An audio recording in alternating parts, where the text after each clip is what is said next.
What's up, guys? It is Modern Craftsman Monday. Monday. Who do we have on the podcast, guys? Steve Irwin? Close. We have Elly Hart. Even better. That's right. Elly the Apprentice. You'll have to wait for like maybe 2/3 of the way through the podcast to understand what Tyler's joke means. But it's a good one. We talk about a lot. We talk about being an apprentice and a site super, but what it's like to be a woman in the industry and how I think Tyler and I realize that we treat women differently, and John does not. John says he doesn't. Well, you have to find out to see if you believe him. Do you believe him? I don't know if I believe him. Really? Yeah. I mean, I get what you're saying. I also just feel like if it were me and you in a room versus me, you, and a woman. I do think John's angle is different, though. Like, he wasn't really coming at it that way. Yeah. No, he wasn't. He was just trying to make himself look good. It's awesome. That's what I do in this podcast. I try to make myself look good. Yep. You did a great job, John. Yeah. With that being said, this is brought to you by Duration Moulding and Millwork. 25 standard molding profiles, 200 semi-custom molding profiles, and the ability to provide just about any matching profile that you need in molding or siding. All from a material with unmatched combination of good looks and durability. To learn more about Duration Polyash products, please visit their website at durationmillwork.com. I know you wanted to do this in person, but I think that was before all of what is going on happened. So, yeah, no, I can't believe I'm actually here today. It feels like it's been a long time coming. Yeah, I mean, I think we originally talked about it at the Fine Home Building event at the International Builder Show, and you said you were down for it, but we had to do it in person. And yes. Then when we got locked down, I was like, you know what? I'm going to ask Elly now, because now she can't tell me she wants to do it in person. Yeah, I'm not a huge podcast person. I'll be really honest about that. Same. Yeah, so like my attention span is really short. I struggle to read books now even. So that's the only reason why I felt like it would be disingenuous of me to, get on a podcast and be really enthusiastic about it and say that I'm going to listen to it when I don't actually really listen to podcasts. That's fair. I mean, but let's see how we go. Yeah, I mean, the conversation typically flows pretty well. I don't listen to that many podcasts. John probably listens to the most out of all of us. Let's do a bunch. Where do you get the time? Like, I'm driving a lot. I don't drive a lot. I wish I was at the level you're at still, where I was boots on the ground. Like, I'm jealous. I watch your stories, and two things. I love how you're able to capture moments where someone's not like, what's up with the camera? Like, I don't know how you're doing it. But I just love that. And then sometimes I get infatuated with actually the storyline that's happening between the text that you put in your story and then what's happening with someone talking. I'm like, I've been there. I love that. And she's not only able to comprehend what's going on, but also capture it. Like, I think that's cool. My favorite part is like when there's something going down and Elly's just like, you know what, I'm just going to record this.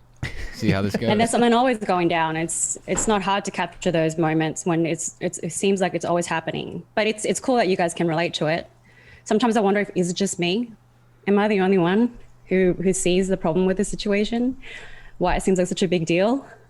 Well, I guess that goes right into one of the questions I wanted to ask. What is your, besides capturing that moment or just sharing it, what is your intent there? Is it to shed light on an issue, or is it for humor? A little bit of both. I use Instagram as like a journal, a diary, and I do often go back and I read through my own posts. I'll go through and I'll look at the videos that I took, and I find that when you go back to look at them later, you have a different perspective on the situation, and I think I learn a lot that way. So that for me was part of my learning process, but I also get a lot of fun out of you go back and you watch it and you laugh a lot and realize just how crazy it was and what was I thinking at the time, So, it's a little bit of everything. I think I'd like to think that I'm making memories as well. So, I mean, like I've sort of wound down on it a little bit. I find it super stressful. Funnily enough, as time goes on, it seems to get harder, the job. Do you feel that way at all?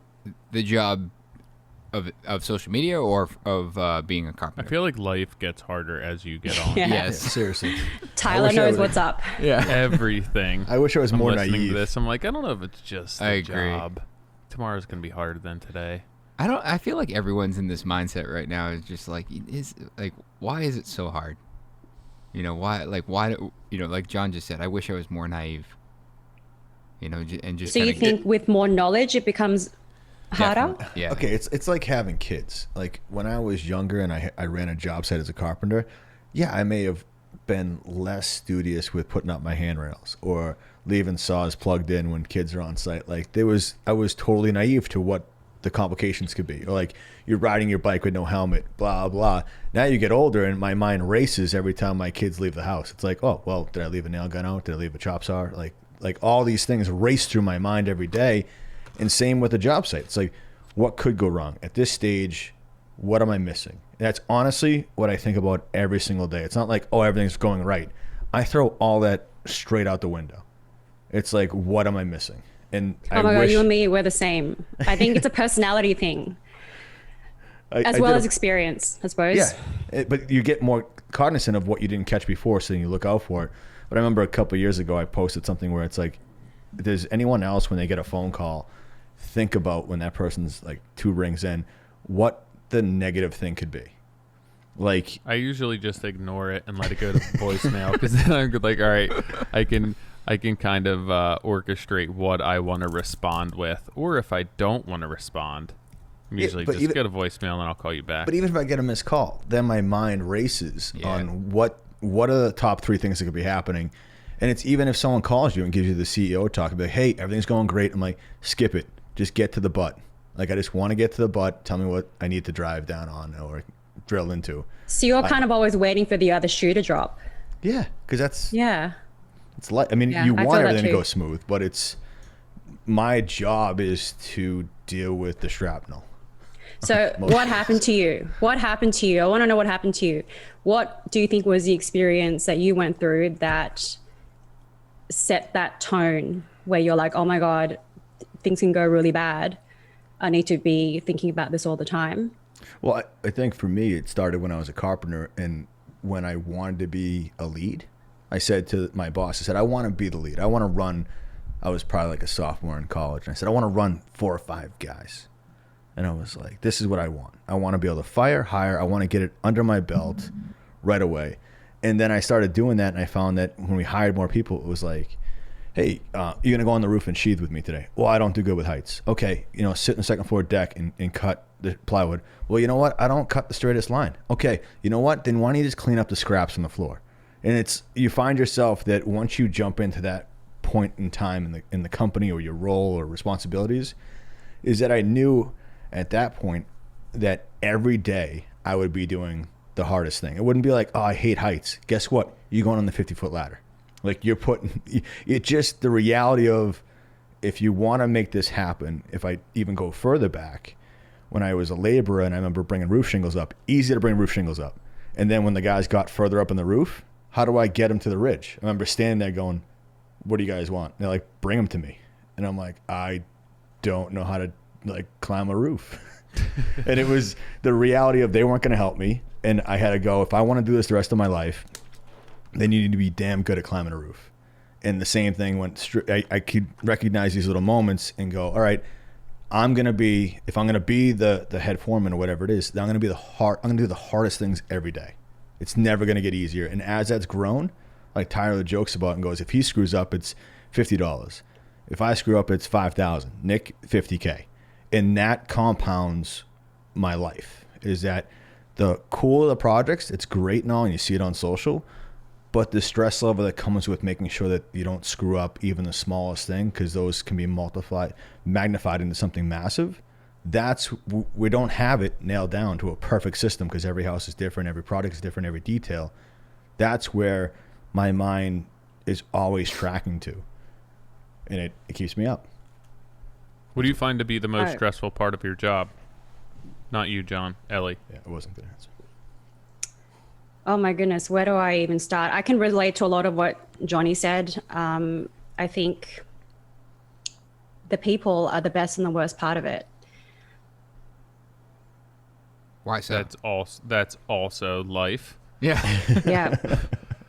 But like Johnny said, I feel like, you know, at work, the situation seems a lot more magnified because you're in it every day. Your work, the people you work with often become like your family.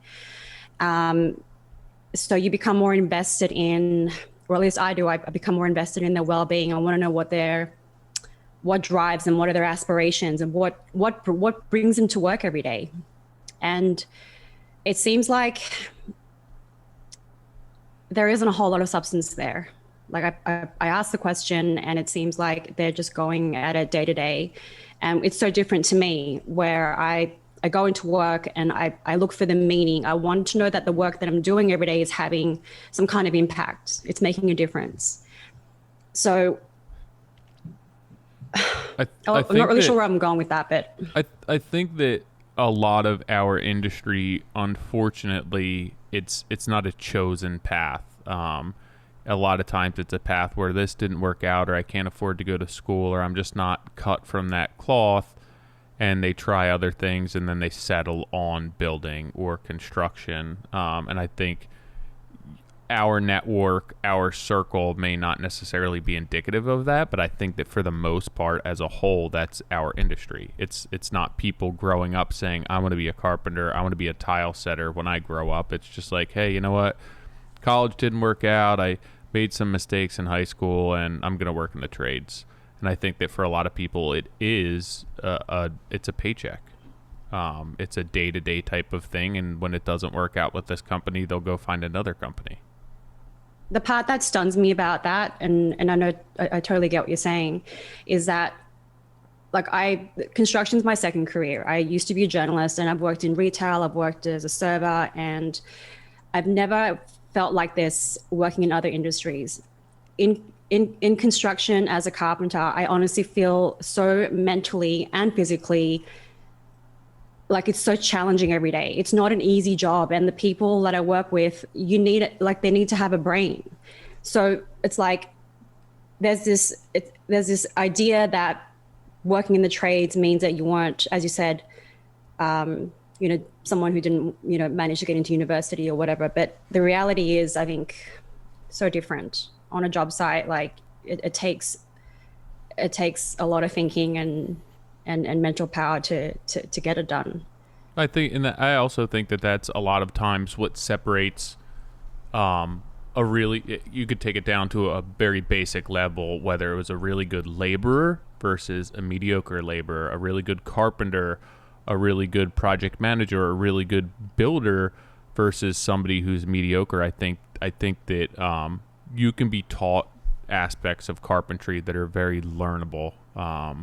It could be put on paper. You can show somebody, here's how you get from A to Z. But I think having the knowledge and having the wherewithal and being able to foresee and using your experience to minimize the amount of work that you have to do to obtain higher level results, I think that that's what separates somebody who's good from somebody who's great, or somebody who's decent versus somebody who's really good. And I think that there's people will fit into that entire realm of workers, because we need some people who just don't want to think, and then we really need those thinkers. But I do agree with you, and I think that a lot of the industry kind of gets a bad rap because so many people don't want to think. They want to show up and be told what to do, strap on their bags, tell me what to do today, and I'm just going to do this task over and over, rather than really engaging themselves and thinking, what's coming 3 months ahead, who's following up after me. But it's also such like a fragmented system when you have all of these specialty contractors that, a carpenter may not need to think what the plumber's going to do after them. They have these blinders on where they're, here's my next 8 hours. That's all I have to worry about, rather than, what about the next 8 months? Yeah. No, yeah, I hear what you're saying. I guess the question for me at that point would be then, who takes responsibility? Elly, what's your role in your company? I'm a carpenter and a assistant site superintendent. So your obviously your name on Instagram is Elly the Apprentice, and Yeah. the way you're talking about, She's gonna change that soon. yeah, Just waiting for the business card, right? but Solidifies the position. I don't think I am going to change it. but going into the job and worrying about someone's well-being or being, making it really important to yourself that what you're doing is making a difference. Just that level of care, and I'm not diminishing the Apprentice level, but I feel as though the Apprentice doesn't, in my mind, isn't someone that's going in worrying about what everyone else on the job site's doing. And I mean that in a good way. I mean, like, you're like, that's like, good on you for doing that. And I think that's where the assistant site super probably comes in, because there's this sense of responsibility. But I also feel as though it's probably attributed to your first career as a journalist. Is that right? I don't know. I think it's a combination of the experience that I went through. I know that the jobs that we do, it tends to be, we always end up doing two buildings at once, and one always ends up being a heritage building, and one is usually a new build. But there are two buildings on the same lot happening at the same time. So it's just like a lot going on. And like every day I go to work and I come home and I think, why do I feel so overwhelmed every day? What do we need to be doing differently so that it's not such a pain in the ass for me, for the people that I work with? Because I see the stress on their faces. I can see just how hard it is on them. And I can't help but think, what can we be doing differently to make it not so stressful for you? Because you're here, whether you chose this path or not, you're here. And I think that so often the people who we report to, the people who should be taking care of us, our leaders and our managers, are not really thinking about the people with the boots on the ground. I don't know why it is that way. I'm still trying to figure that out. And I have so much doubt about my perspective, and I know it's skewed based on my own experience. So what I'm trying to figure out is why it has to be the way it is. Like there's so much of a focus on getting the job done, but what does that cost? What's the sacrifice made along the way? And where's the acknowledgement of that at the end of it? Do you think that it comes down to money? Yeah. I mean, that could be money from, not being able to pay people enough, or the budget on a job where you're having to kind of rush through it, or I think that our industry as a whole doesn't do a good job of providing the necessary means for people to kind of succeed or even create self-worth. I think you're right. I think you captured it really well there. I think, like you said earlier, people often end up in the trades for lack of a better idea. But that doesn't mean it has to be that way and stay that way. And I think that, for the people who are in management positions, it's like, well, what can we do to support you and make you want to feel like you're part of the team? How do we make you feel valuable so that you want to come in to work every day and not just be a number? But instead, we just look at the people that are doing the work, and we don't have any sort of like just nobody's talking about it. Nobody's asking the question. We just do it the way that we do it because it's how it's always been done. Well, the question: the people that are managing you guys, have they been a laborer, an apprentice, a carpenter? Do you know? Yeah. So my project manager worked his way up as an apprentice, went through schooling just like I did. He sponsored me during my apprenticeship, and so he knows what it's like to be in my shoes. He knows what it's like to be in the shoes of the laborer and the safety officer too. So it's not that they lack perspective. I think part of the conflict that I feel is that I know that there are things that are going on their end that I don't know about. I'm not privy to all the information that they have that are influencing the decisions that actually impact us every day. And I'm not in a position to ask about it either. It's not like So I feel this way, but I feel so powerless to do anything about it because it's just like, sorry, we're not like there's a hierarchy and it's very established. So you feel like you got to do what's the way, you just got to stick with the system the way it is. So is the mindset for you that or anyone, you're going to get your feet on the ground, you're going to work your way up, and then at some point you'll look back on all of this? Is that like, pay your dues now and hopefully it's easier down the road? No, not necessarily. I guess what I'm thinking about is what I don't want is to go from job to job to job and be repeating the same thing over and over again. I don't want to feel so stressed out. I don't want to feel like there's nothing that I can do for my coworkers. There's nothing that I can do to improve the circumstances. And I'm not saying that like I'm talking from my own personal experience, and I know that there are others who can relate to that. But at the same time, like I know that there's good in it as well. It's just maybe I focus a lot on the things that don't seem to be going well, and it makes me wonder, like it has me asking about the bigger picture. What's going on there that is sort of hamstringing us from making progress in that department? Do you think that people you work with are proud of what they do on a daily basis? No. Do you think that had something to do with it?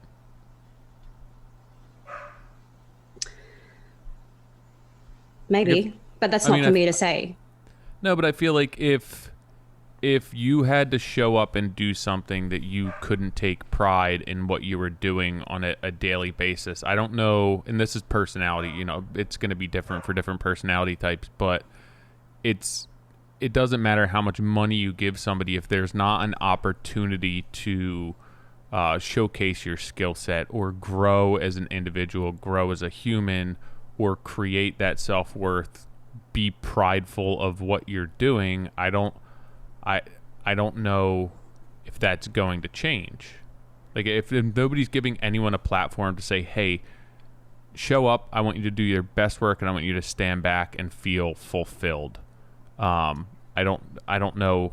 Are we providing people with the opportunity to do that? I don't think so. I don't think our industry does. Well, why the hell not? I think it also helps. The reason why I asked if they have been in the industry is because you usually have a little empathy on how to get to the finish line.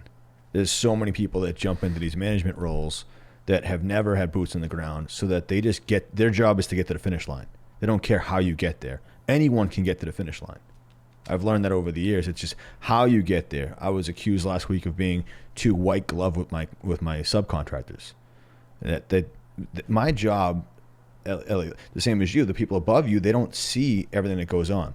I basically mask that. I am a buffer for all the shrapnel that happens above me with clients and everything else. And I was straight up with him. Like we painted a kitchen, and we painted it simply white, matched it up perfectly, and everything I have for data shows it as simply white. And the client goes, no, I don't think it is. So me as the owner have to go, all right, it matches up. I don't want to say that you're wrong. I go, the only way that room gets repainted is if I pay for it out of my pocket. Because I'm not going to go back to my subs and go, hey, you're going to eat $13,000 because you painted the right color, you did everything right. And I'm not going to go back to the client and say, you're wrong, even though I've proven that it's the right color. So my job as a manager and an owner of a company. I totally would, by the way. Go to the owner and be like, yeah. And everyone's different. This is how I handle it to basically make sure that the guys that are there are enjoying that part of the job, meaning they didn't do anything wrong. I'm not going to blame them. It's very easy in this industry to blame the boots on the ground. Oh yeah. For whatever reason, and that you do that, maybe honestly, I feel like it kills that enthusiasm and that love every day that it happens more and more. Mm-hmm. That maybe you try a new company and it's there too, and it's like I can't escape this. But I also think that your role, John, right? So now you're hiring other people to come in and create this product that you're kind of manipulating, and you're manipulating budget and design. I think from the other perspective, it's so budget oriented. So like if you think your subcontractor now comes in, like the owner of that subcontractor, that company comes in and somebody's taking twice as long because they're putting their 110% into it. There's a lot of owners who are just going to be like, yo, you're cutting into my profit margins. Like you don't need to make love to that piece right now. Like put it in, walk away from it. We get paid the same way. And I think that that's the general mentality of our business, why people can't be proud of what they're doing, because it's like the nicer you make it, if it's not in the budget, it's cutting, you're making less money, you're less profitable. And I feel like especially, and I don't know your exact situation, Elly, but in a situation like that where there's more people, and if somebody's taking longer, or they're really putting 110% into it, it may be taking too long, and the owner of your company or people who are higher up are like, it's just costing us too much money, it's not worth it. And I think that creates, like, I think that that's a mentality of a lot of our industry because it is so price driven. And I don't think that people, I think that we've done a decent job of isolating ourselves because we didn't want to deal with that. Like, John, you don't, right? Like, you didn't want to be dealing with that. Nick didn't, and that's why we've like been able to get away from it. But I think that there's a huge portion of our industry that just can't get away from that, and that's just the way it is. For sure, it's a complex issue. I know there's many layers to it, and like you said, there are decisions being made at the top that I'm not fully cognizant of, and so my opinion around all of this is very much limited to just what I see every day. So I don't have the answers. I don't know what the solution is, but I think it helps to talk about it. Yeah, I mean, Go ahead, Nick. I was just gonna say, like, the fact that you're going home and you're immediately, because I feel like a lot of people don't realize how overwhelmed they are, and you're kind of outlining that you go home and you feel overwhelmed and you want to make a difference and you want to improve on that, and want to know how and why, and I keep replaying you saying that in my head and wondering then why, like, what is so attractive to this career, for you, specifically why be in a career that you feel overwhelmed and you feel as though you don't have the means to actually make that change? Because I think that it's something that could be possible down the line. It's a challenge. I do enjoy the work that I do. I love going into work every day. I always look forward to Mondays. It's just a lot of questions around what we can do to improve the situation, not just for me, but for everybody else. And that gives me a sense of purpose, I suppose. It gives meaning to the job that extends beyond what we do every day, just physically being there. And that's not something that I found working in other industries. I find that my heart is more invested in construction, and I see the challenges and I wonder, is it like this everywhere? And to what extent? And if it is like this in a lot of places, why is there so little motivation to change anything? Well, I think it's what John just said. Things like this make you want to leave a company, right? Leave who you're working for to go explore another company, only to realize that that's the exact same, and you can't exactly. And like John said, you can't shake it. And yeah, I mean, I guess the big thing is, like, I'm impressed with your the way you're absorbing this and wanting to make that change and make a really strong effort towards making the situation better, and to focus on what is at hand and go into work and want to understand what people's motive is, what their outlook is, and help change that and get them into a position. I mean, that to be fueled by your passion for what you do as a carpenter, that says a lot. Is that a good thing or a bad thing? No, that's a really good thing. It's a good thing. Yeah. No, I just worry it's going to get drowned out. Like, so your coworkers, like, part of me thinks like, hey, you're learning, you're basically absorbing everything every day, and then are your coworkers that aren't as green as you. So they've been doing this, not saying that you're green, but just everything's new. And when Nick, you said overwhelmed, I'm like, dude, I've been overwhelmed since the day I walked into this industry. So it's normal for you. No, you've been overwhelmed since you were born. But I love it. Like, I love that part of it. Someone asked me the other day, it's like, I'm not. Yeah, you definitely were. You came out, you're like, this holy life? cow, that was a fast ride. That was a fast ride. I was a challenged. It was dark. Individual. No, I mean, everything's a challenge, but I like being overwhelmed because I knew there was so much more to be taught to me in this industry. Meaning, yeah, as soon as you can grab a skill saw, it's like your whole world, it's like opening up multiple levels of a video game.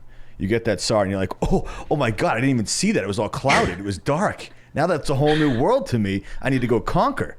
And then you get the next thing and you're like, oh, and it just seems like this never ending, like, wanting to absorb more knowledge and to learn the new task and then to perfect the new task, because there's something tangible behind that. When you leave at the end of the day, you can almost give that look back and go, yeah, I got you. Like that window set, that roof, whatever it was, you're like, I conquered that. I own you. And I come back tomorrow and I own you again. Like there's this little moment in your life. But my point of that whole rant was, do you think your coworkers have lost that? And do you see a little bit of the love that you have now could be drowned out if you stay there, unless something changes? No, I don't. And that's why I have stayed, because I feel like this is a place, it's an environment where I feel like I can make a difference. Even just on a micro level, for my coworkers, I think that things can change. And I've seen signs of that change over since the end of the last job. So it's in the last 4 months or so. In what way? So I had a good chat with my boss at the end of the last job, which I wrote about in my last Instagram post, my last 2 Instagram posts, actually. I think I kind of like I felt like I hit the bottom of the barrel. I was like, I cannot sustain this level of effort. It's just way too much. I feel like I'm in way over my head. I need to know if I'm doing something wrong or if I just need to have that conversation. And we didn't have that conversation. We just always felt like there was just too much going on. Things just had to be done. So when the opportunity to talk came up, I didn't stick around to really make the most of it, because there was so many things going on in my head, and I'm thinking, oh my God, my head's not in this conversation. There's something on my mind that I need to get done. So I'm going to leave. And I can see, like, you know, that's on me. That was my problem to deal with. And that's something that I've been working to address. So ever since we had that conversation at the end of the last job, we have more regular meetings, the two of us, and we try and communicate what it is that we think is overwhelming us at the time. Because I know that my boss feels it too. You know, he has to wear a lot of hats, where for the kind of jobs that we do, we don't have enough staff at the top. We're very bottom heavy in a sense. So I think that those little things, like having the conversation, and then he's also given me a bit of a leash to take on some new initiatives. And one of those is to implement a system that for tracking things like RFIs, documentation for Built Green, and construction management software in general that we can use it as a team. Because the company I work for is very old school. They like to keep a day planner on their desk and they write in it, and that's the schedule, you know? So maybe we comprehend things better when we write them down. I'm just saying. Yeah, and I'm not arguing with that, but it's hard when you're working with a group of people who also need to know what that schedule is in order to get the job done. And that's the argument that I made to him. I'm like, I need to be able to see that calendar if you want me to help you with the schedule and you expect me to deal with the trades when you're not here. And he's agreed. So I showed him how to use a shared calendar on Google, and he's been putting them in. And so little things like that, I know it's still not like a big deal, but they make a difference. It makes me happy. It makes me think that he's actually listening to what I've said. That's huge. Yeah, it is. I think it's also timing too. I mean, you said that since you finished your last job, and after finishing that job, you had to have that talk. And Who instigated that talk? Sorry. I did. I requested a meeting. What? If I'm the manager, I'm like, I failed. Again, I failed. No, I think he knew it was coming. He knew I was angry. But still, you should have jumped in there. Yeah. And my other question was, do you think a He survey... just had a baby too, so Excuses. Yeah. I answered the phone. Can I shut John's audio off for a second? Well, I was going to ask if a survey would have done it. Yeah. No, I'm forgiving in that sense. We had the talk and I was able to get over the grudge. But again, like I said earlier, that's on me. I didn't say anything. I didn't speak up when I should have. No, it's not on you. No, it's not. But it's also, but it's the timing too. The job always becomes more stressful the closer to the completion date, especially if you're doing a day schedule and that's the schedule. There's probably I'm assuming that you're probably behind schedule in someone's eyes. So it's always a rush to get done. And like you said, you make sacrifices to get that job done. And everyone's under tremendous amount of stress. They're working extremely hard to get the job done by a certain date or by a certain time because they have to get on to the next one. And that's when stress levels are so high internally, is because you're all rushing and stressed out to get the job done.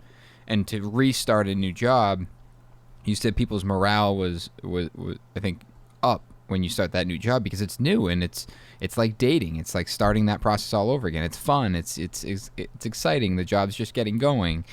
And, but the second thing you said is that you started implementing systems, and, because we talk and we try to kind of decompress after a project and realize what we could have improved on and, what went wrong and how do we, we had one just recently that was the stress levels were immense and it was unnecessary, and it came down to the fact that I was putting unnecessary pressure on people, and we talked about it.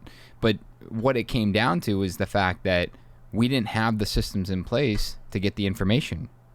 And my team was like, listen, we were doing the best we could, but we didn't have the information because we didn't take the time to properly plan things or sit down and comb through.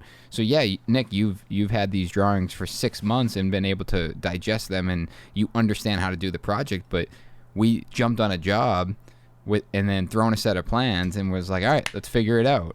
And it's like we didn't have that 6 months of planning. And John makes fun of me for the surveys and my sit downs and just jabbing at you. Sure, but the employee reviews, but in sitting down with my entire team individually, the number on there is, hey, what can I do, or what can NS Builders do to make your job easier? Every single one of them, filled in more time on planning. I just want to be more involved or more time planning. And because I feel as though we're jumping into projects and we haven't had the chance to even digest what the plans say. So I think it's timing too when you say, like, I feel like the morale is boosted up, and not to belittle that, but it's because it is new. But I think if you're able to realize what the stressors were, especially at the tail end of that job, and what you did, and calling that meeting and kind of talking through those things, like, hey, this is why I was so stressed out. This is why I feel like the team was really losing, the morale. The morale was down. Can I help improve these things? That's the move. Yeah. And I really love the fact that you do these surveys, by the way. I think we should all be doing them. Thank you. Yeah. John's implementing surveys tomorrow. I joked about it today that I'm never going to do it with Ben. The fact that we have it's hard to get the feedback though. No, but you have to make an effort. Like, your boss didn't make an effort at the end of that closeout. Didn't make an effort. You're a number. That's the root of the issue. Yeah, he was overwhelmed too. That's the root of the issue. Yeah. Yeah. I think it all really like really simply, I'm not trying to oversimplify it, but it comes down to communication or lack thereof. Of course. And we make excuses for it as to why we didn't communicate. But at the same time, it's like, well, if we're going to get better at this, if we care about, not having it be so stressful at the end always, then we need to be doing something differently. Isn't that like the definition of insanity? Doing something over and over again, expecting different results. Different results. I knew that too. Man, Yeah. So maybe I am insane. maybe I'm insane. I think I am. Don't feel bad. I definitely am. It's okay. Well, I think it's an industry thing, right? You know, and Yeah. that's what we're talking about, is that it's widespread. But John, I'm curious, because I don't think I've ever asked, when you guys close out a project, do you guys ever recap like how it went? And we try and have debriefs, honestly, more religiously than just the end of it. It's just having a tab on, like right now, we're at the end of the. Sorry, my son grabbing the rest of my beer. It's the end of the year. Like Ben's like, hey, I'm trying to make a call with the other guys on the team that he doesn't see, and I said that's got to be more than a call. We have to make time for the people that make time for us. And we had this call on the way home. It's like, we're giving out Christmas bonuses.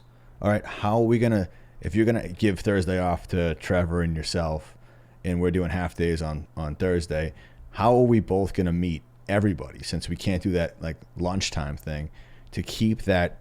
We're tiny. We're a 6-man crew.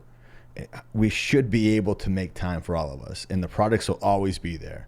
So how do we make that time for one? I just said, I need to see Trev and give him a hug. I may have said even a vanilla nut tap, but like that's you gotta watch Dunkin' Donuts commercial.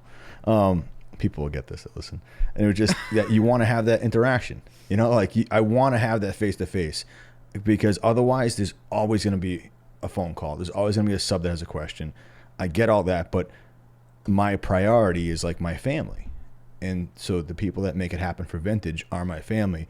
So it should be, you know, that meeting. It should be that face-to-face, hey, here's the envelope. Because that's what I loved going back to when I was a carpenter, that I would get handed that. It wasn't like, oh, they just added it to my check. It's not as fun as a bonus. Like seeing that one check written by hand. Like, and again, maybe I'm crazy. I'm cool with it. But like all the time having those talks. Like not when you're closing it out, but just staying longer.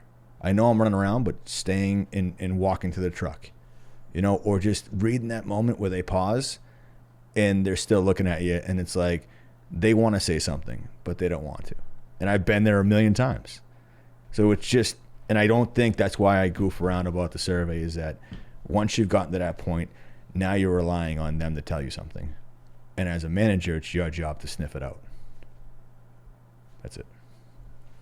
We're all human though, and I think we're all in a different place in our lives, and so, you know, I don't hold hard feelings against my manager for letting me down there at the end. Like I said, but you will the second time. If there is a second time, yes, Johnny.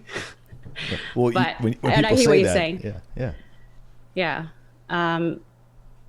But like Nick said earlier, I'm not under any illusions about the fact that, you know, a couple of little changes here and there mean that things will be different at the end. It's just, it's effort. I guess what I'm doing now is different to what I've done before. Like I'm doing something now that I haven't done before. So that alone, you know, tells me that I'm at least making an effort. Right. But the question's usually not with you, the effort, for most employees. It's like we're talking about getting feedback and understanding where you fall in the situation and circumstances. If you're improving, you may feel like you're growing and you're improving every single day of the week, but you also want to know how you're looked upon. Are you improving enough for the company to be able to make a satisfactory improvement, that the company sees that you're making improvement and you're making an impact on the job site? And I'm going to drive home this point one last time, is that, do you feel like it's equal, the time you put in for that manager, that PM, to make what has to happen, that you're checking with all these other people on the job site to make sure that they're, you know, improving, that they're having a good culture to work in, is that being fed back to you in the same amount of effort? That's what I'm saying is missing. Maybe not in the way that I like, but I do feel that I'm valued by my PM. He's definitely gone out of his way to tell me and show me more that he doesn't want to see me leave. He's not like, you know, it's hard. That's a different value, though.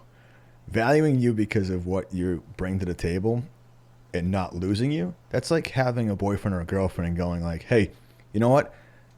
I just don't want you to break up with me. Like, that's not a relationship. That's not a good relationship. Oh, Johnny, that's deep. Well, someone asked me the other day, it's like, hey, I got an offer from another company, and the offer wasn't as good. How do I let them down? And do I tell my current employer that I got an offer? And I'm like, would you be cool with your boyfriend or girlfriend taking you to dinner and go, hey, someone else asked me out, but I said no because I like our relationship more right now? Do you think that your significant other would be cool with that? No.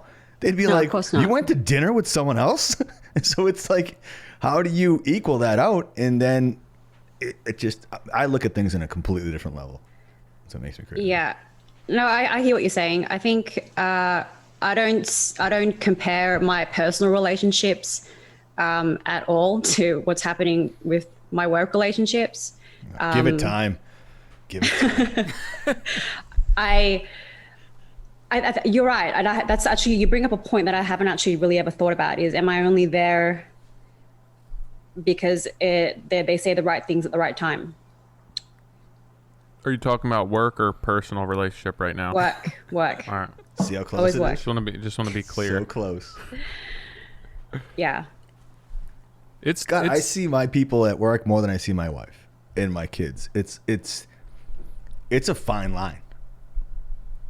But It is. Yeah.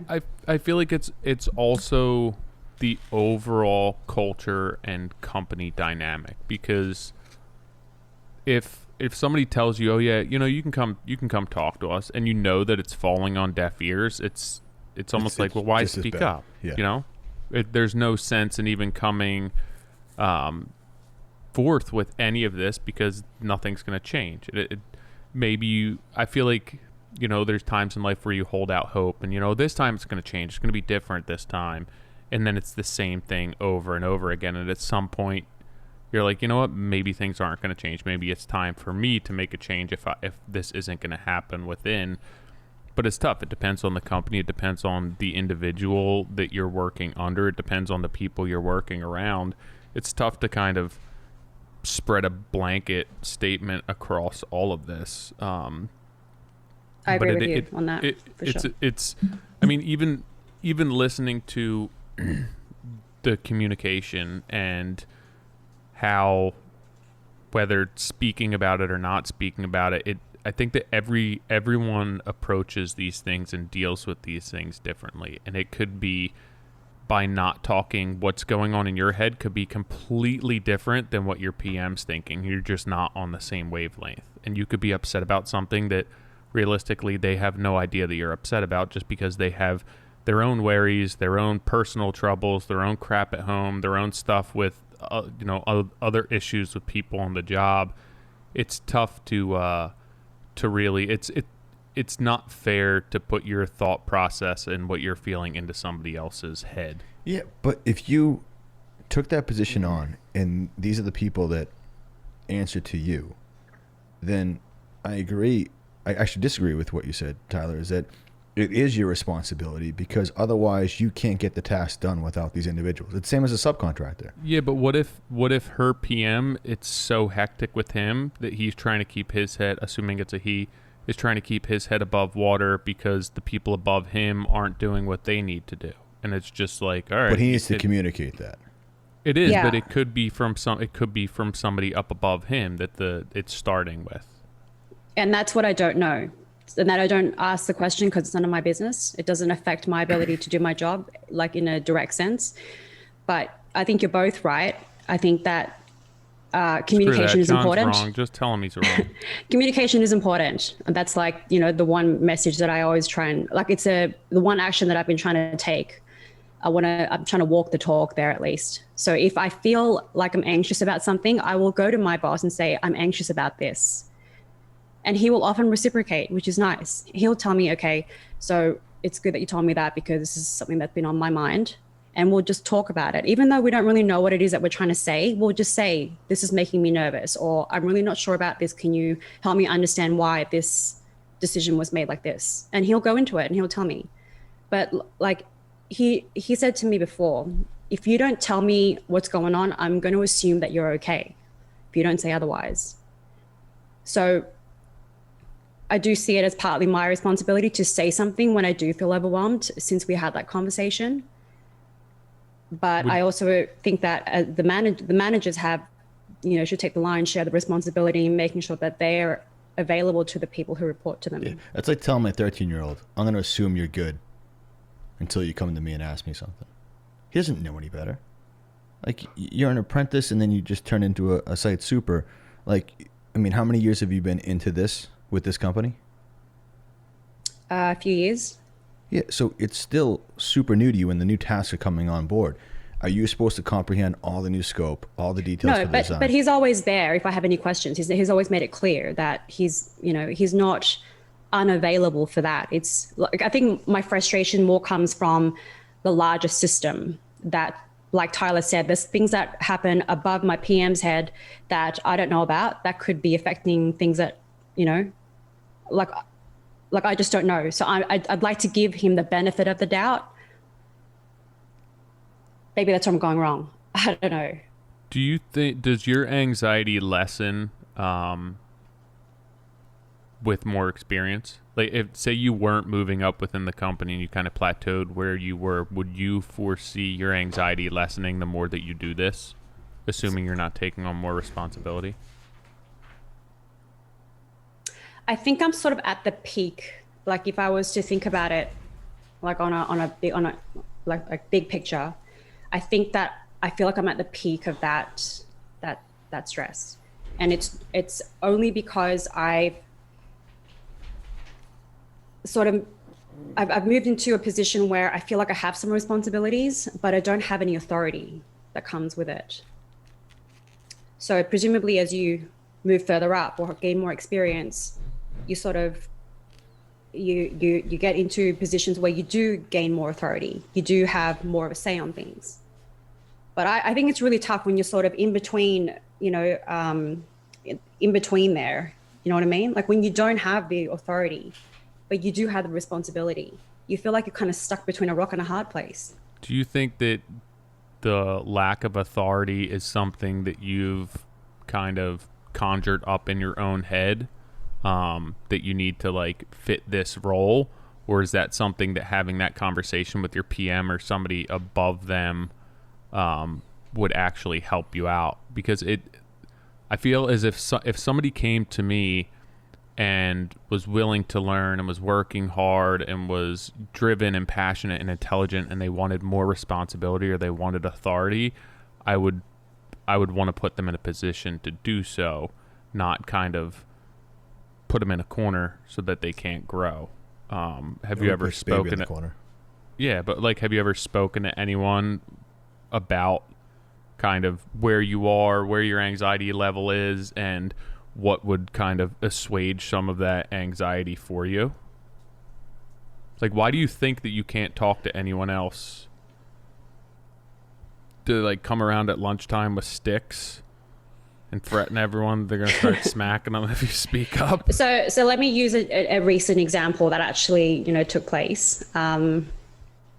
So one of my tasks is to delegate tasks to the crew, figure out what needs to be done, and then delegate those tasks accordingly. So one of those tasks was we're working in a basement right now, and there's a whole bunch of load-bearing concrete walls that need to be taken down. But when you take them down, you got to, like, how do you support the rest of this 5-story building in the process and excavate all of the concrete slab out there at the same time? So we have to do it in stages. So we have these, like, we call them shoring jacks. I don't know what you guys call them over there, but they're just like these metal poles that spin around. And we didn't have enough of them to reshore all of the areas that we were working on. So I raised that up and said, we need more jacks. And I was told that they're really expensive and we're going to be taking some of them down as we go, and we can use those in the areas that we need moving forward. I communicated that message to the rest of the crew, and they get angry at me. And I'm like, look, like, don't shoot the messenger, please. This is a direction that I received. I don't have any say over what materials we can use. I don't have any say on, on where the money gets spent and how it gets spent. And what would happen if you were to speak up and say, hey, no, we can't do our job safely with this amount of jacks?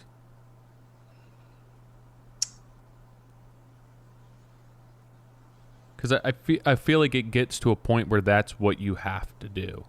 I mean, like if I were in your position and that were the case and I had people underneath of me and it was giving me anxiety that I needed to protect them and keep them safe and ensure that we are doing what you needed to do, I would just be like, you can't have people on this job without more jacks. Mm-hmm. And like if it's expensive to buy another jack, it's going to be way more expensive for an accident to happen. Yeah, but if it's not an easy conversation to have, it's like you feel like you're blaming your boss, right? Someone But you're came also to you and said protecting that. everyone by doing that. You're right. And maybe I don't have the strength to do it. Maybe that's my problem, is I don't want to toe that line. I do in cases where I feel like I can. There are times when I insisted on screws to get the job done. And I was like, we need those longer screws. And so he went and got them. But I get it. Sometimes I don't want to assume that I know what he has to deal with. Yeah. Are you willing to, you're going to assume that for him, but yet take the heat from the other guys? Which one is going to overpower the other, and for how long?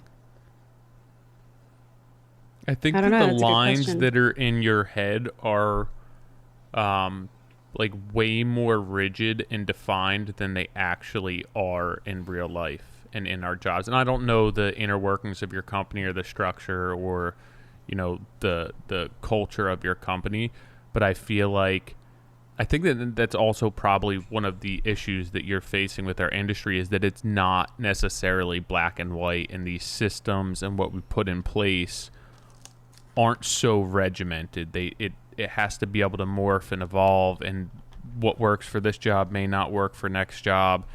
And I think that with experience, you realize what you can get away with and what you can't get away with. And I think that with more experience, you're willing to kind of push those bounds a little bit. But beforehand, you know, you have to do things exactly by the book, and they have to look a certain way, and you can't differentiate or skew from what you were told.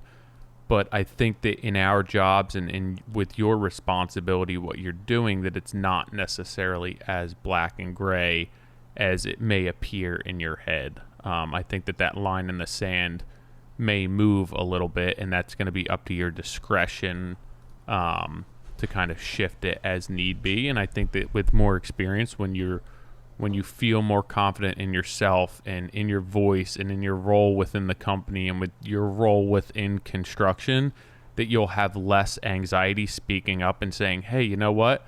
I'm not putting the people working under me or next to me in this basement without more jacks.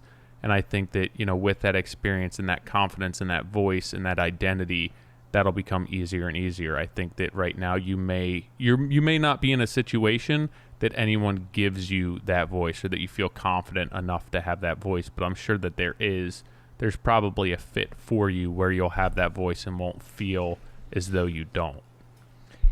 It's funny you raise that, because that's the conversation that my boss had with me one time as well. He's like, you need to be more assertive. Did he give you a plan for that many jacks and for the scope of work that you had to get done?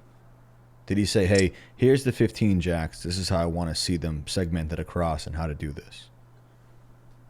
Did he give you the plan to make that original plan work for the number of jacks? No, but that's only because I jumped into the job sort of after a lot of that had already started.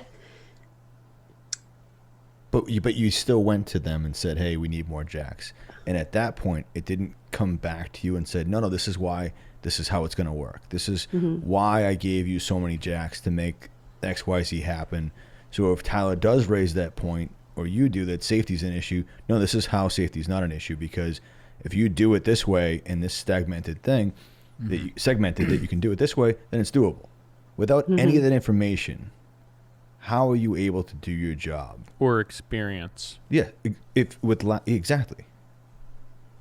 That's where I get hung up, is that you can't demand X, Y, Z, because you're going to sniff that out the next job and go, it just wasn't thought out. And someone didn't put it in the budget. And that gets old super quick. Right. Mm-hmm.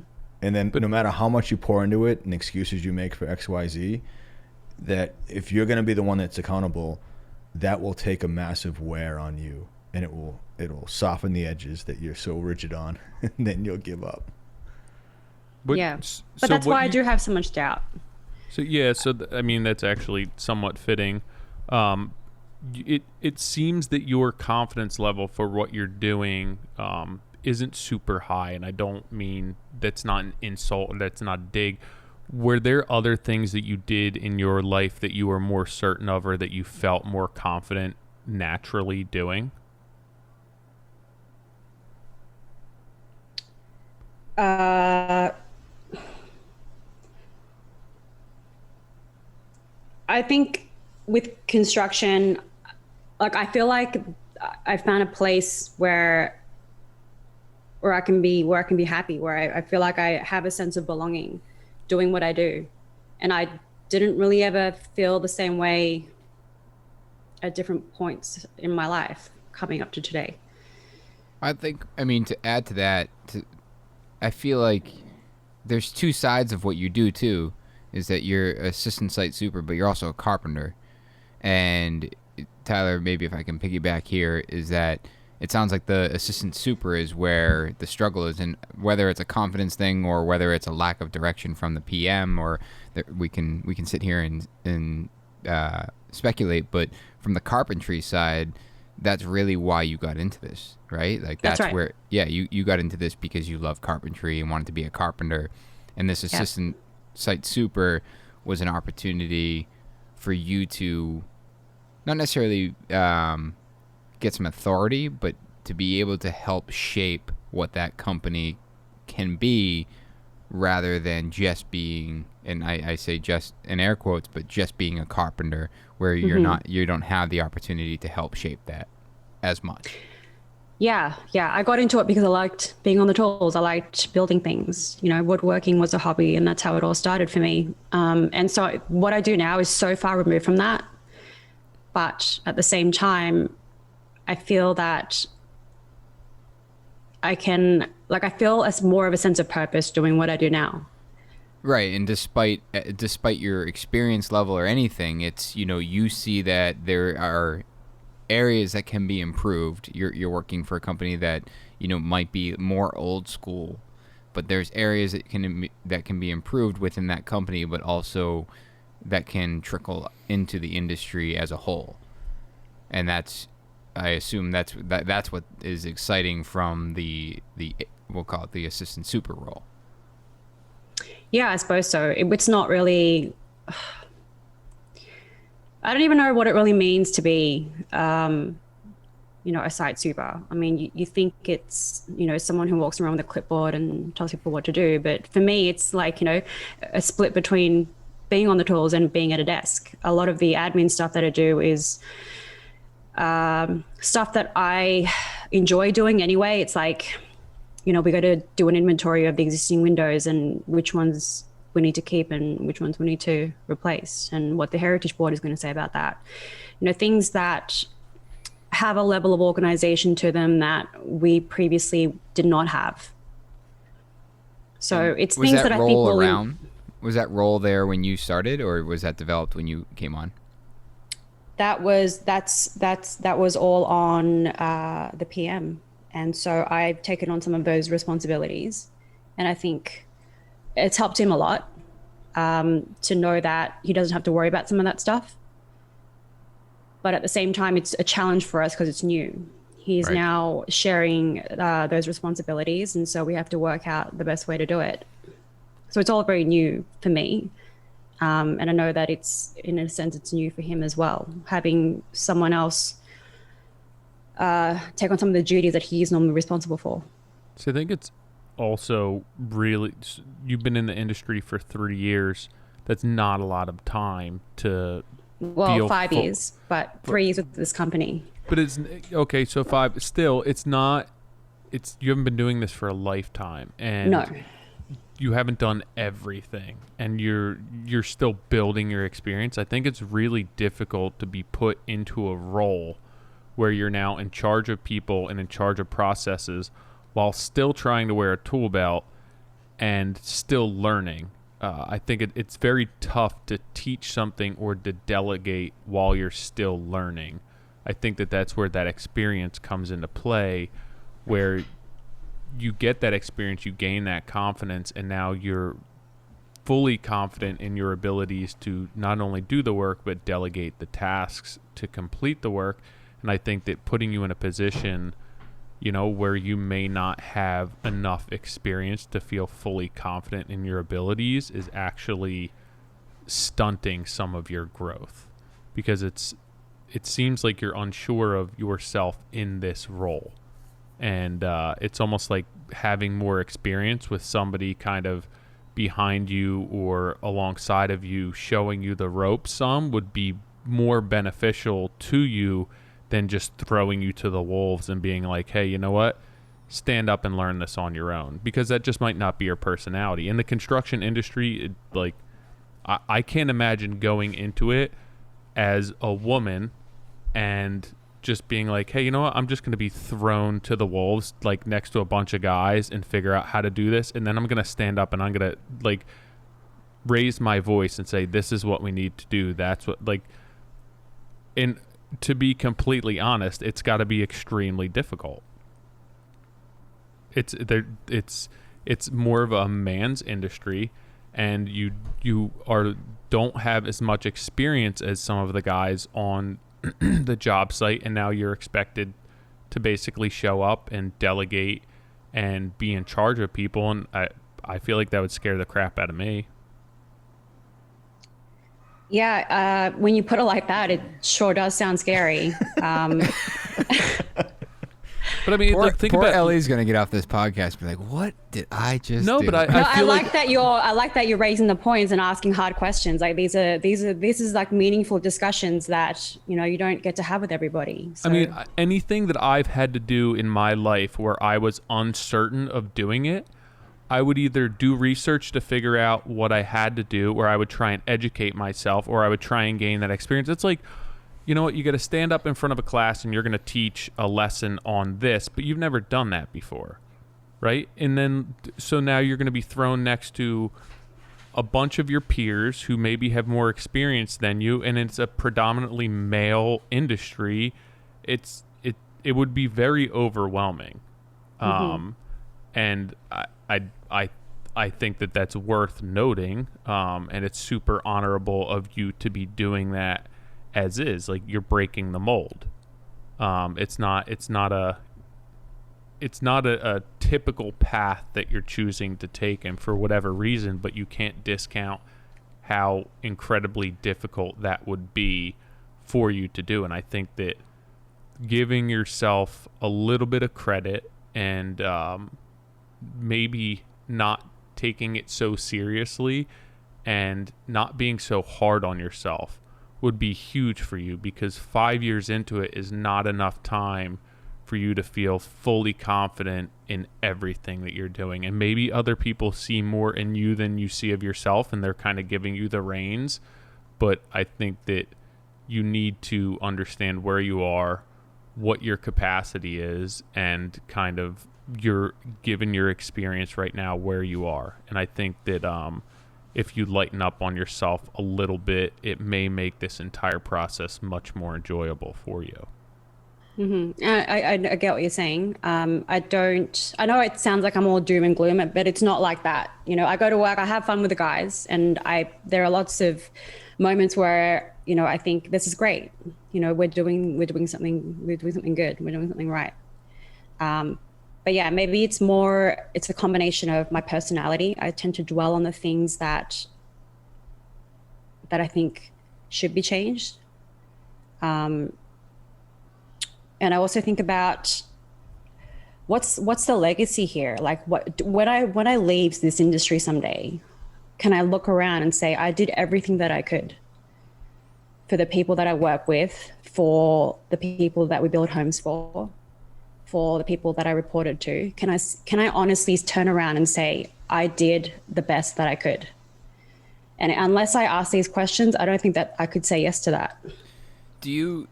But is that bigger than that? Is it you talk about, did I do the best I could for the people I work with and the employees, but is it bigger in your mind? Is it the industry?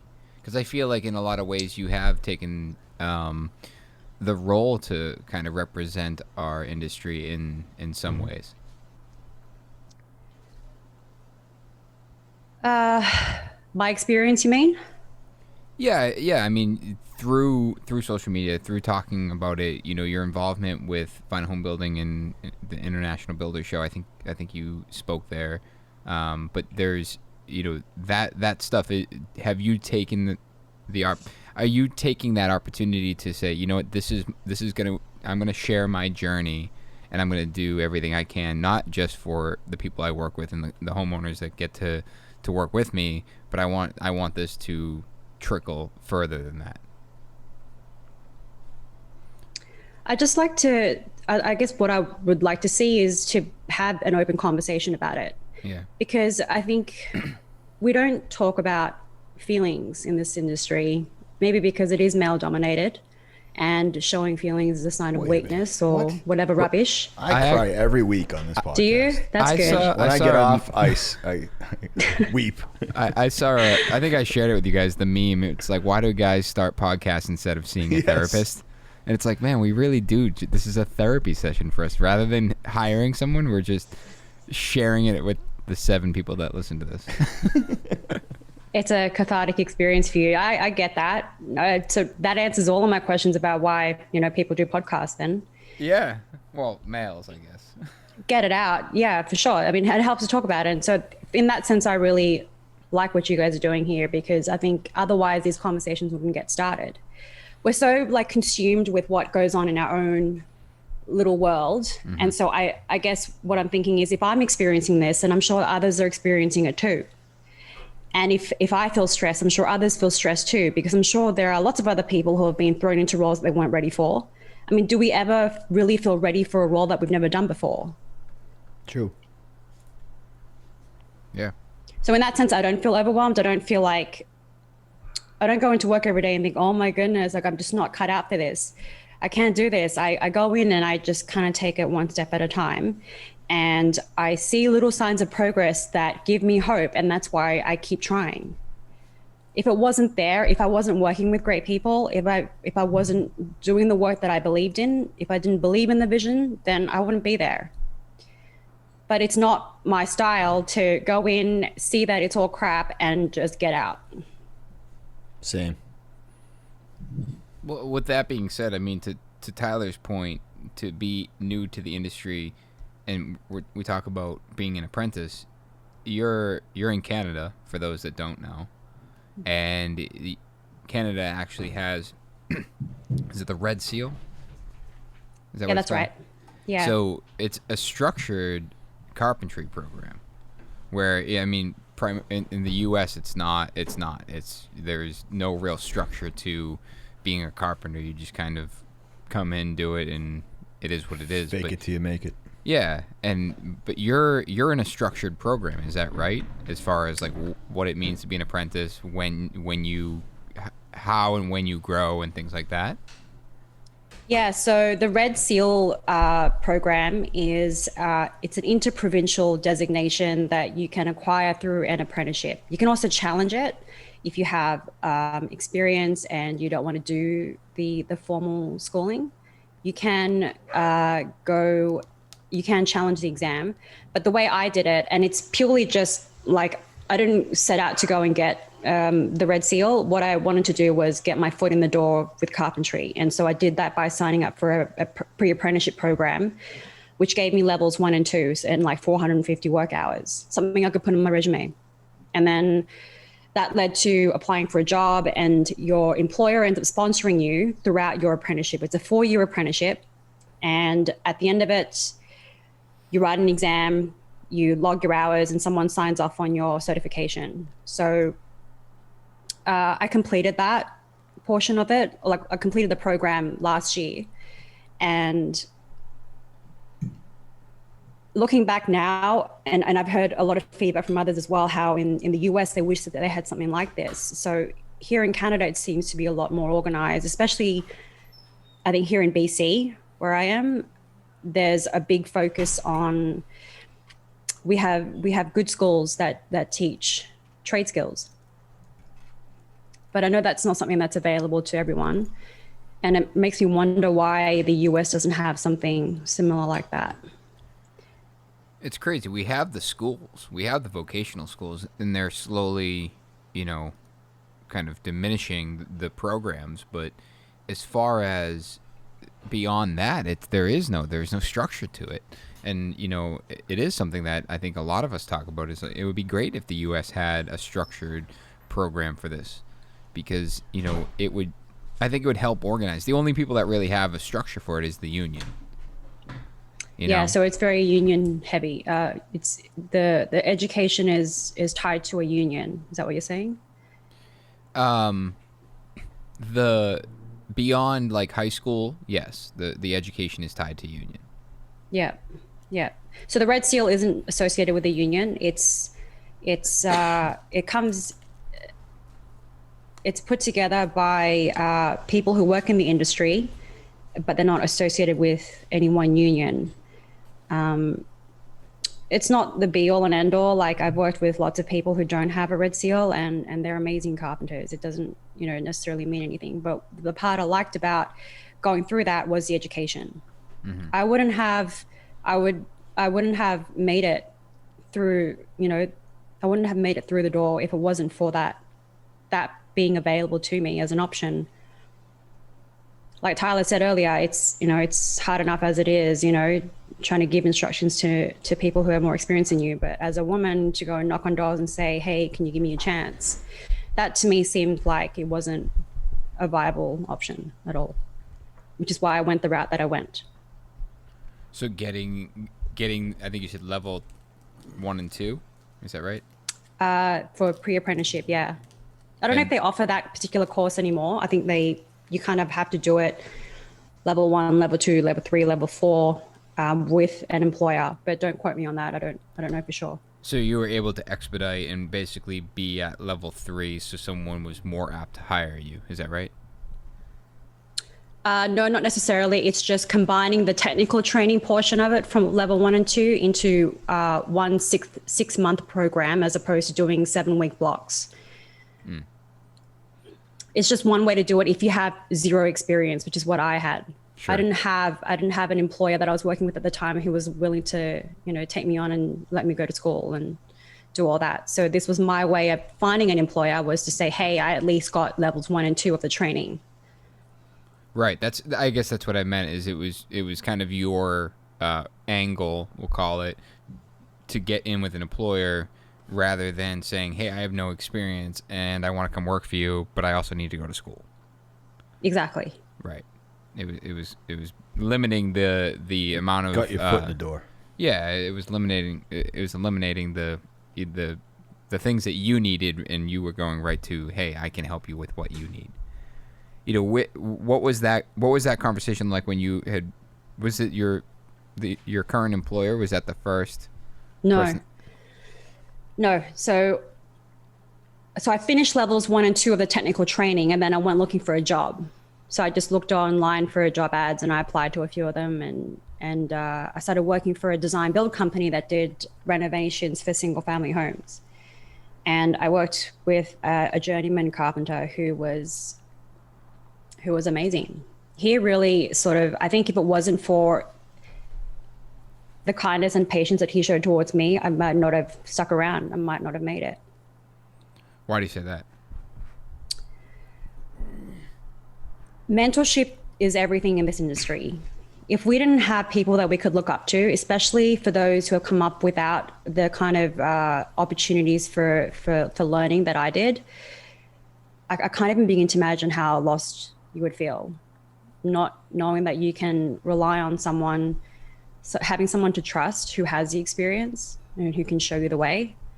If you worked with someone, if your first experience in the trades was working for someone who was an asshole, it's like, first impressions count. It would make you think that everyone's an asshole. Mm-hmm.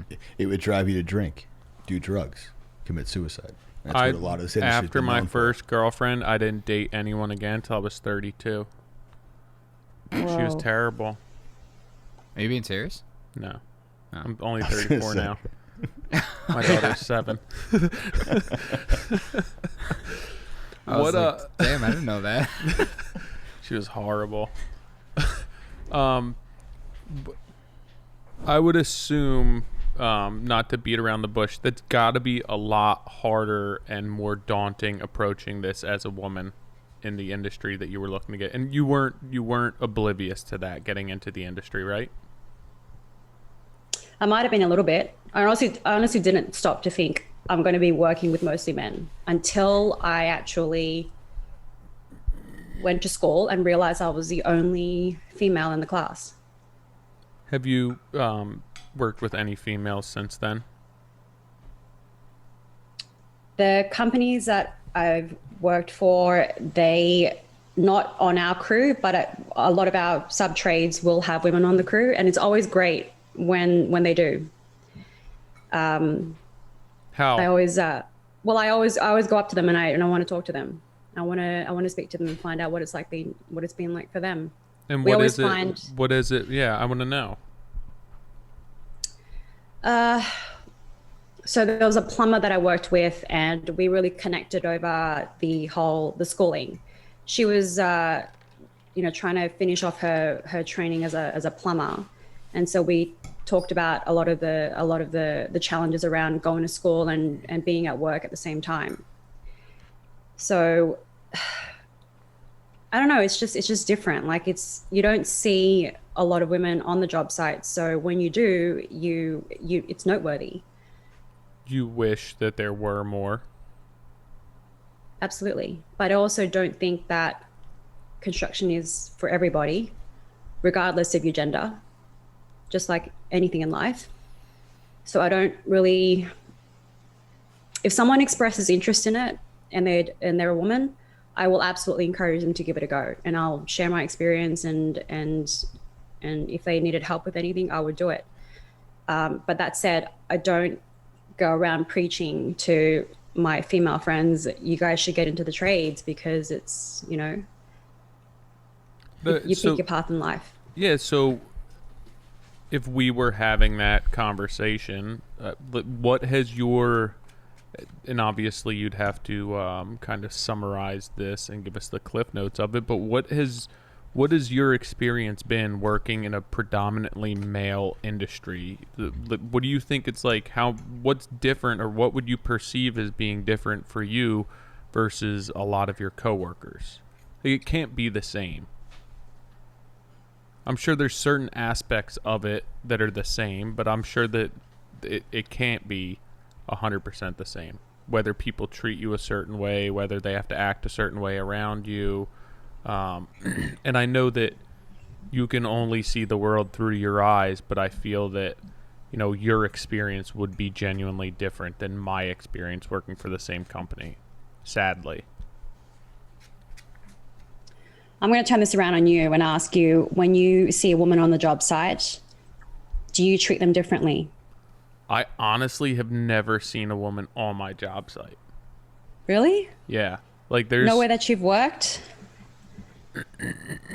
No, I mean, like a lot of vendors and stuff like that, we deal with women, but it's very rare to have women in the trades. So I feel like I'd probably behave myself a little more, watch my language, just like I feel, I don't know, the way that you're supposed to act around a woman would be different than me acting around my friends. But I just feel like that's even just growing up, like as a guy, respect women, treat them kindly, help them if they need help, watch your mouth around them, just normal, mannerisms that you would with a woman. And I think that I would probably just kind of, they would translate over into working around a woman.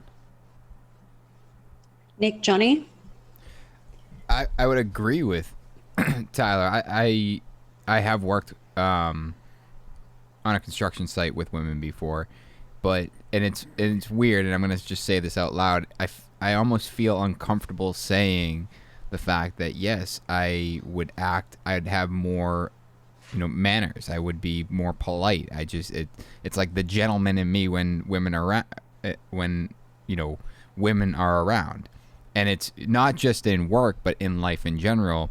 But it is, as Tyler was sitting there saying that, I'm sitting here smiling like, why is that? You know, why can't we be the same gentleman when I'm with John and Tyler? Like, I feel like I would help her way less, because I'd be like, listen, I know that she wants us to help her, but like, I don't want to overtly help her, so just like, I'm gonna let her struggle right now, because like, I don't want her to think that I'm just helping her because she's a girl. And I feel like they're agreed, and I think that's where I'm like, I feel almost uncomfortable saying it, because you don't want to be. I feel like I'm dancing around it, but I don't know how to really answer this, and it is weird to think that we act differently around women in general, not just in our industry, but in general, and then relate that to our industry. It's probably, if anything, it's equal or more, and because it is, you know, you feel as though you have to kind of make up for it in the sense that, okay, they're in an industry that it's all men. Now we have to be extra polite and be extra helpful to them. But I mean, I look at it from my daughters. You know, if my daughters went to go to work for somebody, that I would want them treated equally, but I also would not disapprove of guys being more polite and watching their mouth and language and tone with my daughters on the job site. Like, I would 100% approve of that, but I also would want them to be treated equally, like given equal opportunity. But that's the thing. It's like you want the equal opportunity, but you kind of also, and I'm saying this generally speaking, you kind of also want them to be treated nicer. Well, I just don't want guys to be normal dirtbag guys around them. But it's like, but you also want them to have the equal opportunity. I mean, and I want John to answer it too, but let's Elly, be honest, most guys are dirtbags. Like, if it's I just agree. around guys, you're like, you're a dirtbag. Like, I don't want you around my daughter. I don't want you around my sister, my mom. Like, I would want the opportunity to be equal, but I also would want people to act like human beings and, I guess, carry themselves a certain way. I guess it should be the same across the board. Right. It shouldn't be, hey, let's treat women better. It's like, hey, why don't guys just be less dirtbaggy? Yeah. Pigs. I think you nailed it on the head there, Nick. So does that mean that we feel like we can't? Yeah. Does that mean we feel like we can't be ourselves when there are women around? Is that kind of like what you're saying? Sure. I mean, but I guess that's, well, who am I? Am I really the rowdy asshole that I am with my guy friends, or am I really the gentleman? No, but like, it's the same thing as like when you're in the house, or when it's like library voices, right? Just, you don't have to scream. I know, but which one are you? Like, who are you? I think that there's a difference. There's a time and a place for everything, right? And I think that when you're around women as a man, that you should have a little bit more couth than like if it were just you and your friends with nobody else there. And maybe I should be like completely straight edge and polite and, you know, walk the line and like picture perfect if I was out with just guys. But I don't know. I'm definitely different if I was just out with a bunch of guys, which I don't ever do. But versus like sitting next to my daughters or sitting with a woman at the end of the table. And maybe that's not right or wrong, but I would make a conscious effort to watch myself a little bit more if there were a woman around. And maybe that's just upbringing, or that's just human nature, or kind of what we've been fed growing up, you know, that you have to treat women a certain way. Elly, what do you like if you're on site? Do you feel as though you're treated differently? And what is your what is your reaction to it? So something that I've learned over the last little while is that when that happens, it's a kind of sexism. They call it benevolent sexism. So it's not something that I encourage. I absolutely want the people that I work with, whether they're guys or girls, to feel like they can be themselves. So I have noticed that, like you said, sometimes it seems to me they will try to be better behaved, maybe like watch their language, or they won't be as, they'll sort of not be as direct or as confrontational with you when something goes down. But I think for me personally, I don't emphasize the fact that I'm different. I don't go to work each day and think about the fact that I'm female. I think about the fact that I'm going to work just like anybody else. And so it hasn't really affected me as much as maybe some people might think. My experience has been, for the most part, really positive. And like I said earlier, a lot of that has to do with the mentors and the managers that I was blessed to work with at the very start, who made me feel like I had a place there, and made me feel accepted. Well, that's encouraging to hear. I think what you're saying about treating women differently, I think a lot of that has to do with the fact that we just don't see a lot of women in construction. Like if you think about, let's say, for example, in accounting, where it's more of a 50-50 split, I'm sure this isn't as much of a thing, right? It's just a lack of exposure, the lack of women in general in the industry makes it a thing. So the more we normalize it, the more women get into it, the less of a thing it is at all. Well, yeah, it's only a thing because we make it a thing, right? If you were just able to show up to work and everything was normal, then it wouldn't be a thing at all. It's just that it is different and it's not as common, and that's what kind of makes it the thing. But it really shouldn't be. No. There's no And the reason way it is kind of perpetuates the whole thing. Like it stays the way it is because it is the way it is. Yeah. Yeah. I mean, that's like a huge issue to try and tackle. And obviously, the way that my brain operates is going to be different than the way that your brain operates. It's just seeing that, I guess, looking at how I experience the industry and being met with like hesitation or challenges that were put before me just because I was not fitting the same mold as what's typical for that industry. I feel like it would almost turn me off to it, or I wouldn't consider it in the first place. It'd be like, all right, like I'm listening to some of your conversation, you're like, well, I couldn't just go get a job because I didn't have. I'm like, do you just love banging your head against the wall, or are you just up for challenges? Because it, like, you don't seem like you're, well, this is going to be the easy path, let me go this route. I never really thought about it like that, Tyler, to be honest. I didn't stop and think, oh, yes, I saw it as an obstacle, but I didn't see it as like a brick wall in front of me. Sure. Which I would like to hope that we've come far enough that it's not a brick wall, but like those walls are still in place.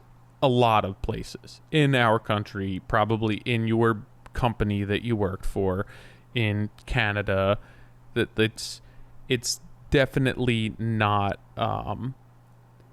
I'm not crazy to think that like a lot of that sexism still exists, because it definitely does, and it definitely does in our industry.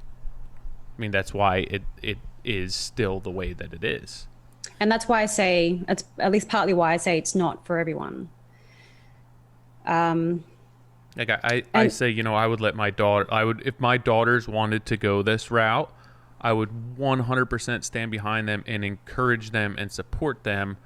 But I wouldn't necessarily promote them going down this path, only because I don't know how fitting it is for them and their pet. Like, they have to make that decision for themselves. There has to be a reason for them to do this, and that reason has to be strong enough for them to kind of pick and choose their battles. And I would support them, but I don't know if I'd be like, hey, you know what? You should go do this. Yeah.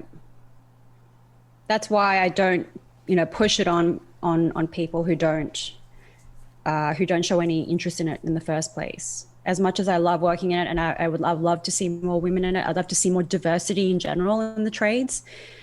That's a really big fight to take on, and it's not like, it's not a natural thing to do. It's something that needs to happen on a level that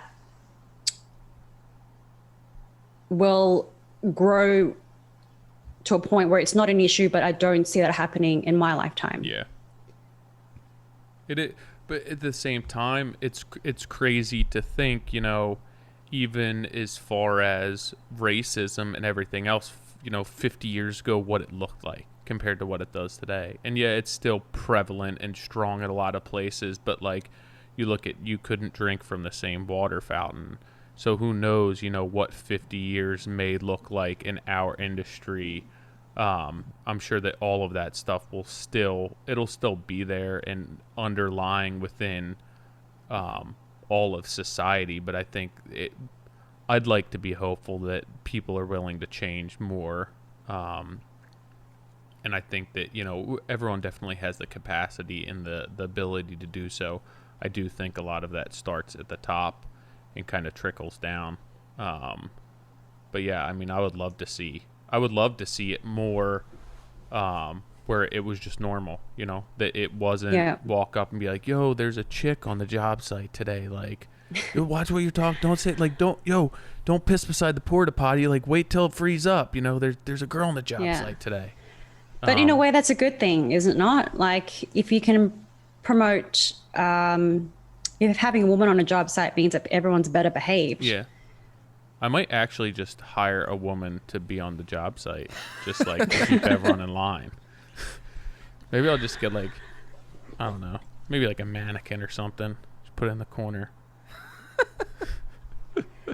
I think that's where I guess I see some of that sense of purpose, that meaning in the job that's larger than the job itself. It's like, I know that a lot of women feel they cannot enter the industry the way it is right now, that it's not even an option. And I certainly felt that way at the end of high school. I didn't think that apprenticeships were an option for me because people are saying, like, you got to go to university and get a desk job.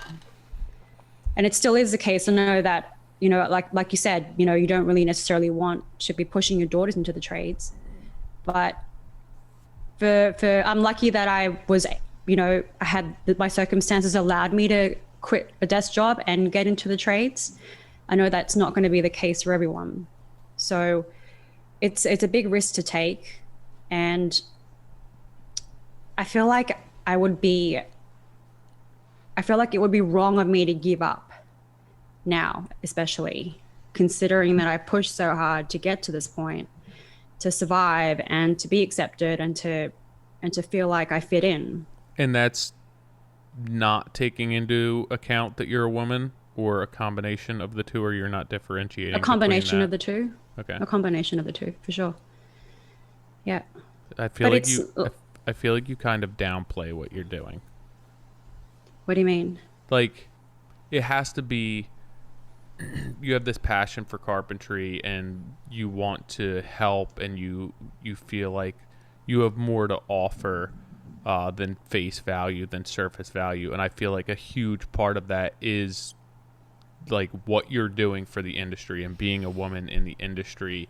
And I don't think that that's necessarily your drive for doing this, but I'm sure that that's in the back of your head. Like, even you just said, I don't want to quit and walk away from this. Like, maybe there's a lot of people who look up to you, who have reached out to you, and you're an inspiration to them. And like, that could be weighing in your thought process and your decision making. I think back to when I was in high school and I was thinking, what am I going to do once I leave this awful place? Which was where? Like, high school. Yeah, like, where did you grow up? Sydney, Australia. I didn't like school. I was very average. I was a very average student. So it's funny because I actually really enjoyed going to carpentry school, and I think a lot of that had to do with the fact that you can see the reason why you're learning this stuff. It actually applies to something that you're going to be doing, right? So I forgot what we were talking about. Basically, that what you're doing, I think that you're an inspiration to a lot of people, and I think that part of the decision making of what you're doing, that probably bears on it somewhat. And you're downplaying it. I think subconsciously, perhaps. Yeah. All right, so you got done high school, and then what? I don't know the whole backstory, and I kind of want. I don't know the whole backstory either. So you were in Sydney, and somehow you ended up in Canada, and you had other jobs. So, like a quick backstory. Right after high school, you considered getting into the trades, or no? I looked into apprenticeships, and the problem at the time was that I don't know if it's still the case now, but apprenticeships were heavily looked down upon. There was a stigma working in the trades. It's like it was a last resort. Yeah. And this was in Australia? That's right. Okay. Yeah. So I did what I thought I should do with my life, and that was to try and go to university and get a degree and, find someone to marry and settle down and have babies. I never finished my degree. I started a communications degree and never finished it. So then I relocated to Canada. I met a Canadian. How did you end up in Canada? I met a Canadian in Sydney, and he moved here for work, and I came with him. It was only meant to be for like a year or two. But then I just never left, and I'm still here 8 years later. So after you moved here, was there a career change at that point? So I brought my job with me. I was working as an editor at the time, or I was working as a journalist. And then when I moved here, it became more of an editing role. And so it sucks when you don't live and work in the same country as the audience that you're writing for. There was a disconnect there. So I became disillusioned with the work, and I picked up woodworking to distract myself from how unhappy I was with my life choices. Wow. So what kind of woodworking? Hopefully this kid does not listen to the podcast. I basically just started making like little toys, and then I started building furniture. Nothing fancy, but yeah, I started with. I really enjoyed. Furniture. It was like you what? It was forts, and then it was hockey stick furniture. It's big in Canada. What's hockey stick furniture? You don't know. You're in Canada. You know what hockey stick furniture is? I watch hockey. I've started watching hockey, but I don't know what hockey stick furniture is. It's probably all on TV. You take all the hockey sticks, all the broken sticks, and you make like coffee tables, Adirondack chairs, like bookcases. I've never heard of that. You sure you live in Canada? I don't know. Now I'm wondering. I would wonder too. I feel like everyone's house would have I'm gonna hockey Google stick it furniture. afterwards. I'm going to Google it, find out. All the houses are made of hockey sticks? No. You could have just used hockey sticks instead of jacks. Or just sticks? Why hockey sticks? Well, I played hockey. So like I would leave the rink and I'd grab a broken stick, and then for some... How many sticks did you break, Johnny? I broke a few, but like other people on the team would, and for some, I don't know what the compelling part of like taking them all home and thinking I could build something. I do, steer it back to watching This Old House or whatever and being like, I wanted to create something, and I'd build these tables and then give them to friends. Like, there's friends that still tell me that they have them in their houses, and it was just fun. And that evolved. Like I remember to this day, I realized I never thought that when I was cutting through fiberglass hockey sticks that I'd get itchy. I never put two and two together because I was an idiot. And I look back now and I'm like, because I'll make stuff in my garage now with hockey sticks and be like, what were you thinking? Like in your mom's basement, just chopping away and just covered in fiberglass. But it was just something to be able to create, going back to that tangible part that I could learn this skill on my own terms, and I could evolve with that skill on my own terms and have fun with it. And it gave me this enjoyment. And it started as simple as that. That's why I was compelled to ask you what it started with for you. Yeah. Well, that's how it started for me. I think I wish it could have been under better circumstances. I did it because I was unhappy with the work that I was doing. But I did something about it. And what's worse than that is feeling like you're stuck in a job that you can't leave. I refuse to be one of those. Like to stay in a situation like that. And I was like, well, why couldn't I just throw everything on the line and give this a go? I don't know what I was thinking, really. You'll say that the rest of your life. Yeah, I'll never find out. I'll be like, you know what? I did this. And you don't ever consider going back to journalism. Well, you're kind of. you're capturing. That says a lot, because the way you write, like I think whatever it was, you went to IBS and you wrote an article for Fine Home Building right after that. And the way you summarized everything, I remember reading it going, God, if I could just capture moments in my life as well as you did in that article. I must have read it 3 or 4 times, and it was like, you took me through your entire journey through IBS. And I was like, I can't do that. No matter how much I post, how many stories I do, the paragraphs I write in my post, you did it so elegantly. It makes a lot of sense now. Oh, thank you. That means a lot to me. I guess it's nice to be able to combine the two. I write about my experience in the trades, and it helps me get a better understanding of what it is that I'm going through. It's good to just like put it down on paper or digital paper. So, but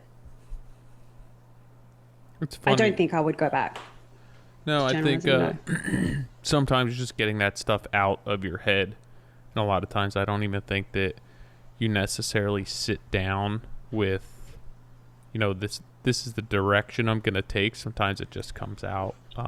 And what needs to come out ends up just coming out for whatever reason. And it may not even be the direction that you sat down with the intent of going. It happens all the time. Right. I'll start writing a post, and my mind will go completely somewhere else. I'll save it and come back to it, and I'm like, that's exactly what's on your mind right now. Not where you're trying to post, right? In trying to get out in this image, but my mind is like the delegation post I did the other day. It was like, I wrote that for myself, and I kept looking at this, and I was like, you know what? I'm gonna post this, and I haven't. I've stopped posting a lot. I post like once a week now, but it's only about like what's currently on my mind. The hockey stick That's furniture good. really I've read blew your up. posts, and did you post about that? I'm so bad at keeping up, but I've read your post, Johnny, and what I like about your post is that you're honest and you say it like it is. There's no fluff around it, and I really appreciate that. Yeah. So don't change what you do. I'm trying not to. Thank you. It's funny. Like, I've never been a good writer. Like you said, high school sucked, and I was saying I couldn't wait to get out of school, and didn't know where I was going, didn't know what my plan was, and to everyone's point before is that everyone kind of falls in place. I couldn't afford college, and it was like when I finally found that, building forts when I was younger, I used to kick ass. I used to I think back, I used to cut like garbage bags in half, and that was my waterproofing for the roof. Like, I was dialed in even back then. That's like it was awesome. But that was giving me my first thing where everyone enjoyed it. Like, my friends would go over and hang out in these things, and I did them like with a front porch and like over water. And it was like, and then it went from that into like building half pipes. I was never the guy that went off the jumps, but I built all of them. And it was like, I found that what I created enjoyment for others. And then as I progressed and didn't know where school was, and there wasn't any pressure, I don't even ever remember even talking to a guidance counselor, ever, and them telling me which way to go. And my mom just kind of let me roll, and I found myself, I was trying to be a firefighter. That was my goal. I'm like, you wanted to be a firefighter? Yeah, that was my uncle was a firefighter, and that was kind of what I saw my path. And at the time, this was like 97 when I graduated, and you had to have have some military background. So I was like, all right, military it is.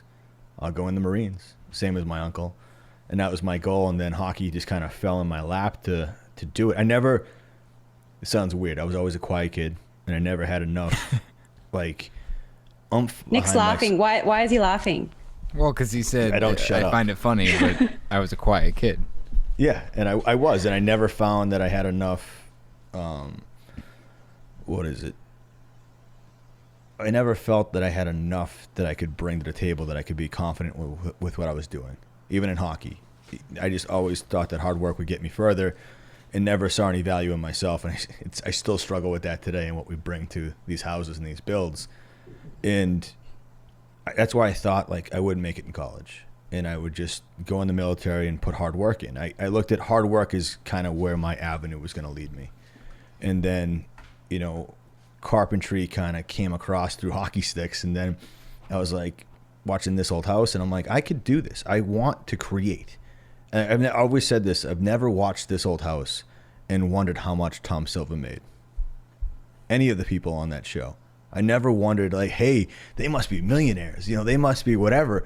It was always about creating something for a homeowner that couldn't do it and they couldn't see it. And you did that for them. You saw between the lines and what their house has had for potential.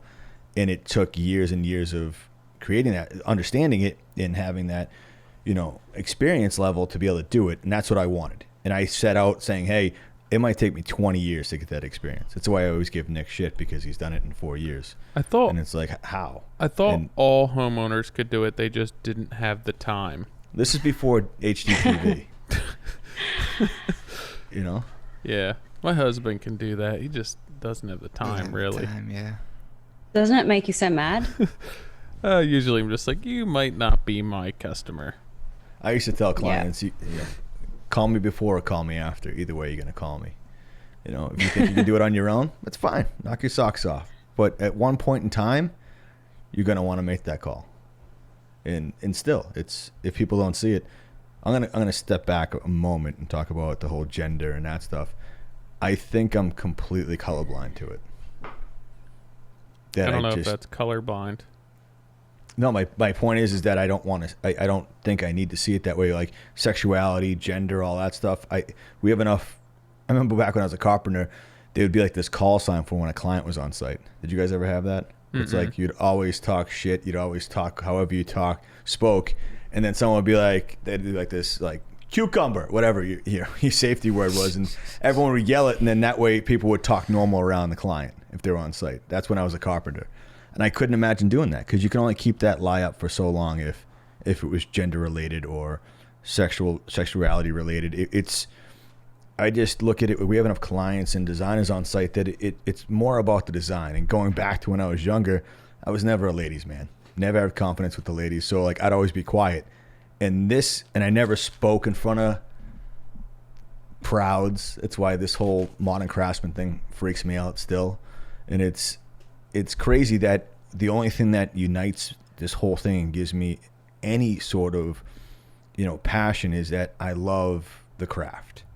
Doesn't matter what your gender is, you know, what your beliefs are, what your color is. It does not matter. It's like language. Like there's times where I sit there and the person's talking Portuguese. I am listening in between the lines and I can go, you're looking for this beam. I'll find it for you. I don't need to know your language. I know construction. And that's what I try and teach the kids that are at my sites now that are, you know, sophomores in college or whatever, is that you need to learn construction. It doesn't matter the people that are there. That's what I mean, that's what I think it should be. And I think if we all thought that way, it wouldn't matter who comes in. I welcome anyone. If you're after that target of creating something, then it shouldn't matter. So you guys left me out of the bunch, so I figured I'd jump in. Yeah, I was waiting for Johnny to give his response. That was my bad for cutting in there. No, but well, when you say the craft, what do you mean by that? What does a craft mean to you? Oh, it's a hashtag. I started following it, and I just wanted to be like everyone else. No, it's creating that. People can envision things. You know, like for me, it was like cucumber. You loved it, didn't you? No, I guess it started with me like whenever anybody asked me when it really started, it was like Fraggle Rock. Those little guys that build stuff on the ground. Come on, Nick. Are you too old? I know what Fraggle Rock is. No, I know exactly what it is. I think Gus looks like one of them. Oh, kind of, yeah. But like the big giants, I forget their names now, but would come down and smash their stuff. No one said boo. They would just keep building these things, and I feel like that's what it is. You just have it in your blood, and I want to be able to see something and just create it, whether it's a tree house, I think that's what I'm addicted to whenever I watch TV. It's like I'm the guy who builds all day, then goes home to find some sort of documentary, some TV show, because it's that creative part. It's like an artist. So the whole process. Well, do you care if an artist is a male or female, or what their gender is, or like any of that? No, you look at what they've created. And I think the same thing for carpentry or now construction management or any of that stuff, or GC. I think it's the, like, if you saw Frank Lloyd Wright stuff and you didn't have a name on it, you wouldn't care. You absolutely wouldn't care. You wouldn't care. Obviously, if you had poor beliefs and poor life choices, you'd be like, oh, well, the architecture was great. He may have been a psycho. But, you know, it's more of like, I don't think there's a need to look at it. And I think I'd welcome anybody as long as they're into it for the right reasons, you know? Yeah. So craft is more of that creative power, not just what's on paper, is reading between the lines. I said to a kid today, he's like, well, you know, the designer said this. I'm like, we're in this business to create her design regardless of what complications are there. That's what we're there for. We're a tool in this whole thing. That if we want to push back and say, well, you know, that's really hard or that's impossible, whatever, we're not doing our job in the process and with the experience we have. So do you think that if you don't see, you said that you didn't really see gender, you were colorblind in that sense? I would like to, I mean, obviously. Yeah. You know. Does that mean you think you might be the differences or the different struggles between different people would also escape you? No, I mean, I think there's, going back to the empathy, I think, of being a manager and understanding what it takes to do anything, any part of this role. Like it's the same as one of our guys went and removed some formwork yesterday on a job, and he goes, wow, I look at that in a whole different light. I think if you can learn the empathy that goes along with the whole process and not just being sterile to the whole situation, I'm not saying that either, but I'm saying being accepting to what's happening in this industry for the love of the craft and the creation of what's happening. And right on. I don't think that we need to make it any easier or harder for anyone. I think it's hard enough to be in this industry as it is. And I think if people were treated a little equaler, you know, along the lines, whether someone doesn't get it right away and they struggle with something, it shouldn't matter. You should be able, that's why I have a struggle with the people above you, that I know that everyone has a lot going on. They have kids, they have family, they have a whole 9 yards, but they took that position and that role and responsibility and that burden to not leave you hanging and to leave you in a situation where you're the one stuck with your stomach turning, that how should could this 5-story building fall? Am I the one responsible? No, you're not. You're not responsible for that. Your team is. And as soon as someone puts you in that place, boy, girl, whatever it is, that's a flaw in the system regardless. And I think that if we look at this industry where we have to change the way we talk and that stuff, and we shouldn't be talking that way in general, and it's going to take a change. I don't know if it's 15 years, a decade, whatever it is, but I mean, how do you get from here to here? How do you affect that change? We do it, and we have these discussions. We have this talk with you, and we let it out there about that. And more and more people listen to it over the 7 people, and maybe someone who's a designer goes, you know what, I'm gonna jump in and be a PM, or I'm gonna be a carpenter. I'm gonna take that leap because you did, and you're not sugarcoating it. And it's like when people ask us, do I need to go to college? I don't say no, because I don't know your drive. I don't know how calloused you are to what's going to happen in this industry, because we joke around. The first 2 bosses I had were phenomenal. They were someone accepting, and they let me struggle, and they let me grow, and they gave me opportunities to have my opinion no matter how stupid they were. And I know that that's not the same across the board, across the country, across the world, that the first 2 people that they meet could be absolutely assholes, like you said. It doesn't matter what your gender is. It could be impossible to get into this and stay into it. And I think finding the right people through social media, through this window that we have on our phone, gives people the opportunity to find like-minded people, so that success will be not an easier road, but one that's tolerable while you're learning. I really think that leadership training and management skills are so underrated. I know a lot of these people, like a lot of people get thrown into these positions without any kind of idea of how to do the job properly. And communication, interpersonal skills is it's just such not a thing when lacking. it really can make such a huge difference. Especially when you're working your way up through the ranks of a construction company. Like, just because you're a good carpenter doesn't mean that you have the capacity to be a project manager or delegating responsibility or managing personalities.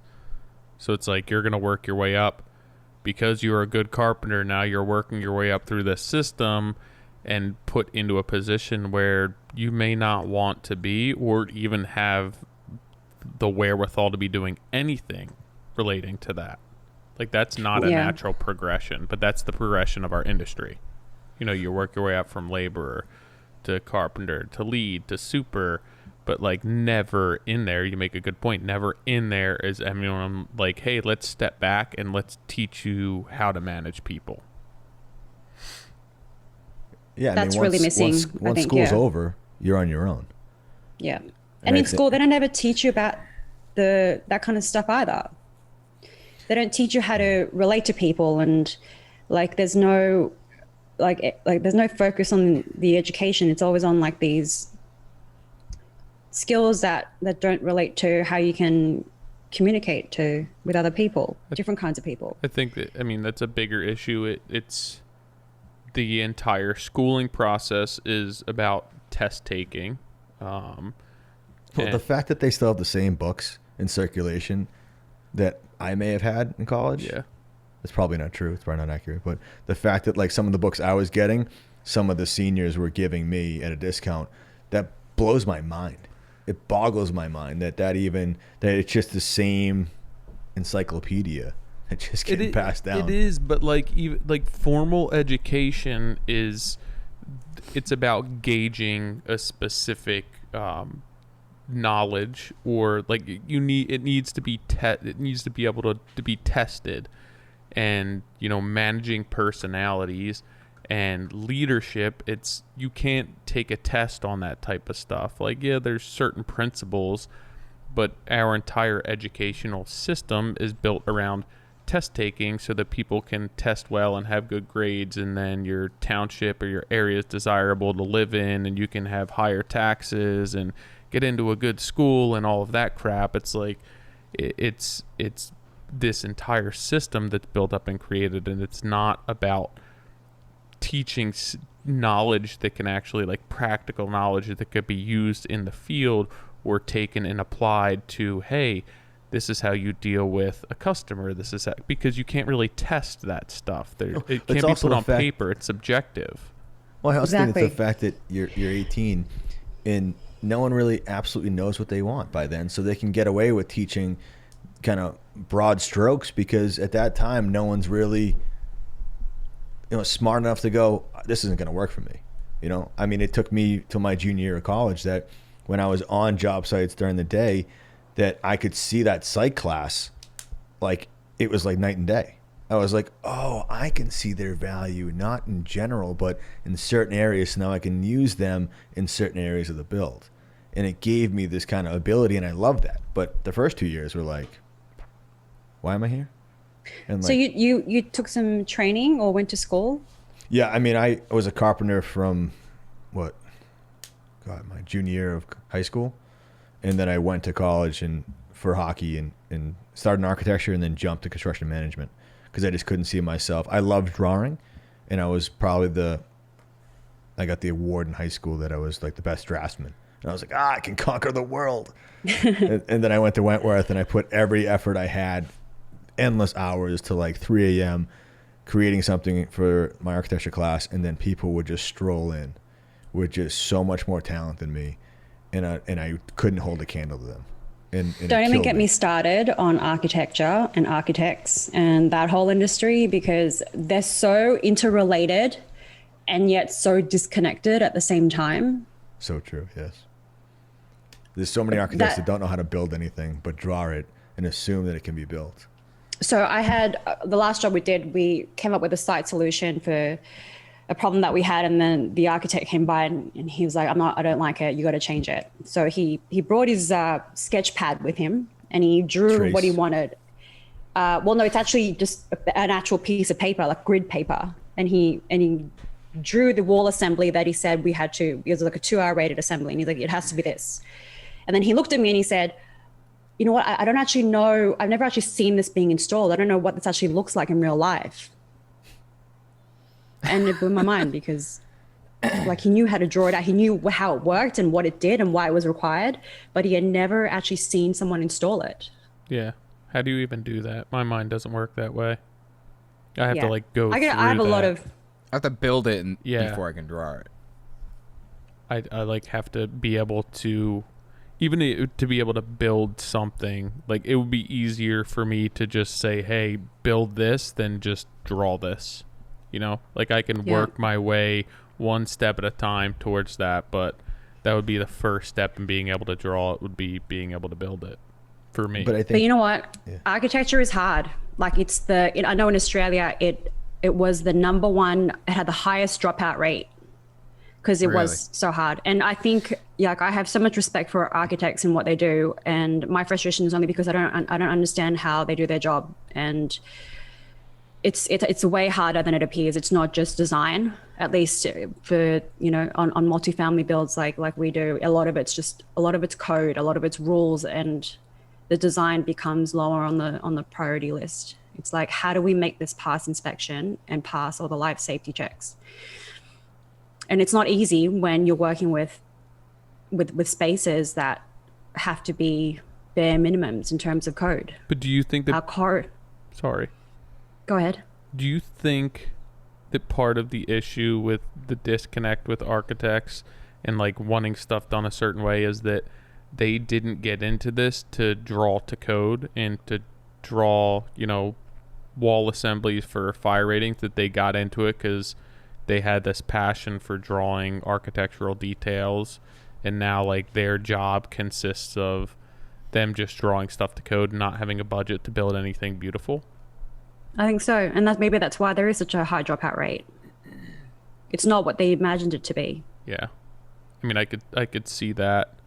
I feel like it's very similar to what we do. You know, we get into like, you got into carpentry because you wanted to create, and now you're in a different role, and you're kind of assuming that role because you think that it may project what you're doing, or it may be a better platform for you to reach more people or have a bigger impact on whatever your mission statement is, but it might not be the reason why you got into it. And I think that sometimes the problem is that a lot of people get on that path and they don't ever look back. So they're walking down that path and they keep moving up, and by the time, you know, you're not looking back, gauging where you're coming from, 10 years down the road, you're in a completely different place that you don't know what happened. You lost that love for the carpentry. Why you got into it, you're so far removed from, and you don't like what you did anymore. And it's not why you got into it. And I think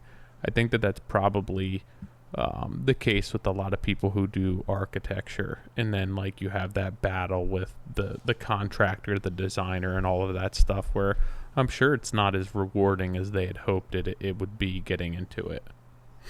No, I would agree with you there.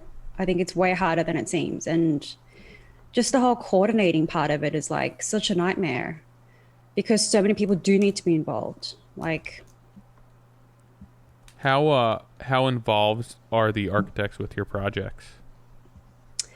It depends on the architect. Sometimes they're pretty laid back about it. They don't really, you know, unless we specifically ask for instructions, they'll only really come by to do their mandatory field reviews. Yeah. Otherwise, the architect we have now is really great. She is more hands-on. She actually reprimanded me for not sending her RFIs that I had written up for other consultants. She's like, I need to see all of the RFIs, even if they don't affect me. So she's, in a sense, like, I suppose, managing the project. She needs to know what's going on, which I can appreciate. And I was like, understood. I will absolutely send you every RFI. It's funny because I think that there's reasons for architects doing that, but even in my area, there's a couple of architects in this one town, and one's known for getting his design done, pushing it through, getting it permitted, and then it's like, well, I'll write you a letter for whatever you need if there's an as-built, and I'll sign it. But basically wants to sell that design and then doesn't necessarily care. Like, he makes his money up front and doesn't care if he sees that job through to completion. And then there's another guy who wants to help with pre-design, conceptual design, budgeting, and then be a part of the construction process because, you know, he wants to see that built and he wants to see that project come to fruition. And his money is going to be made throughout the duration of the project, so he's tied up with projects for longer, but he doesn't have to do as many.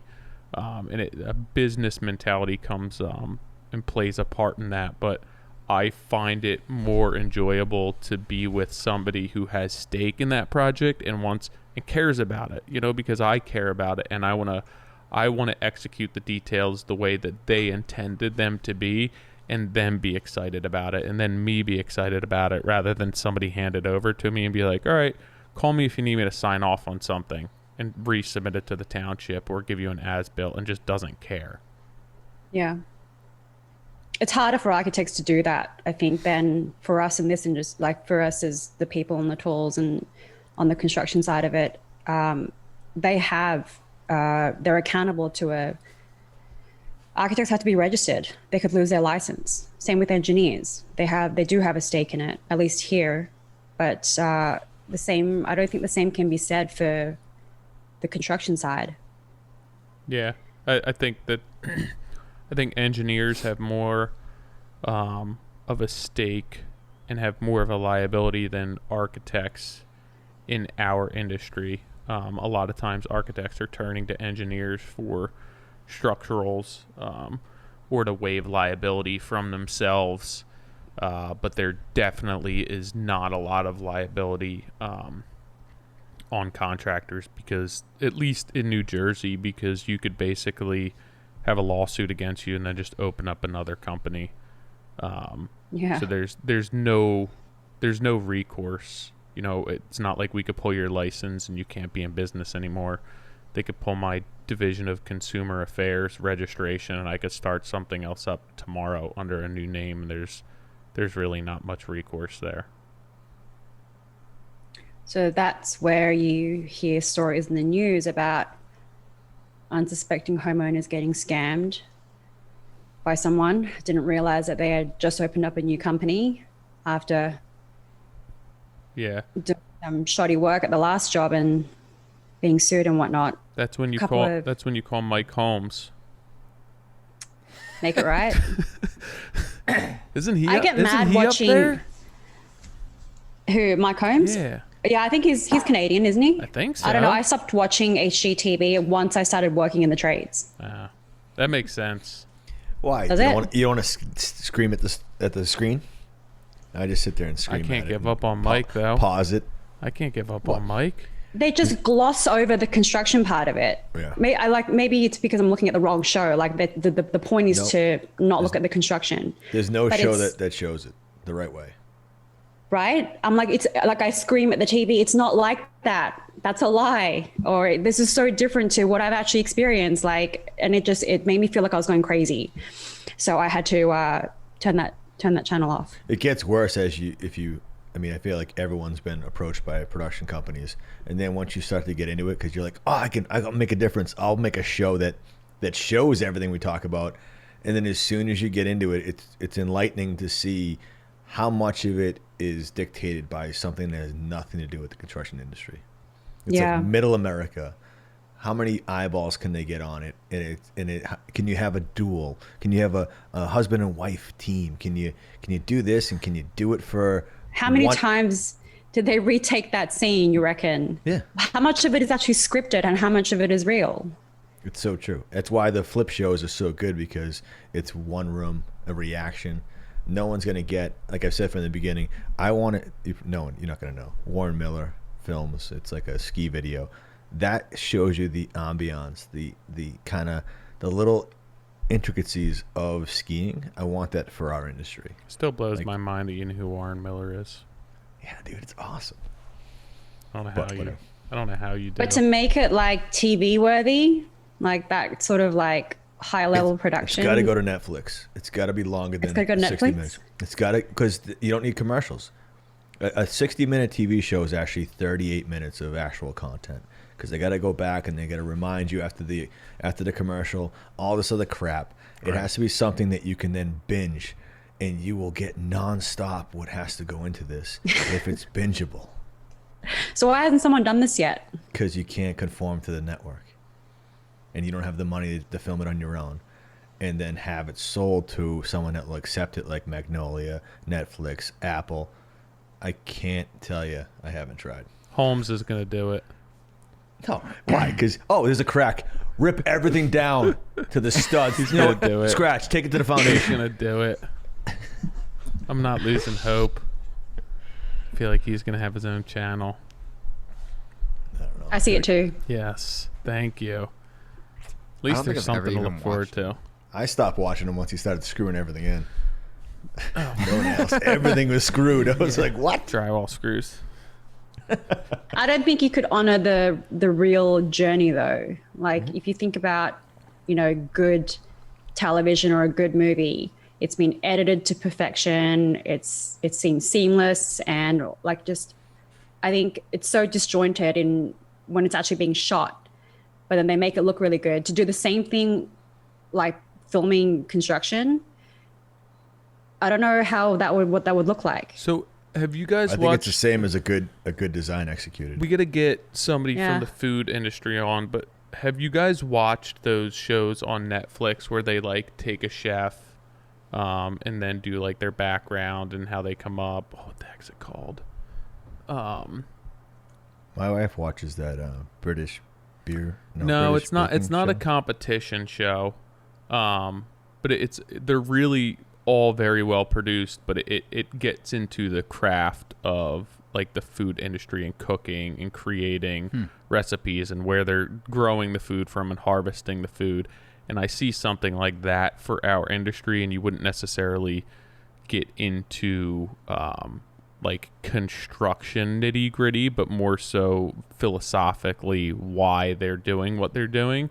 And I could definitely see something like that, but I'm also not in the food industry. Somebody in the food industry could watch that and be like, yeah, this doesn't check out.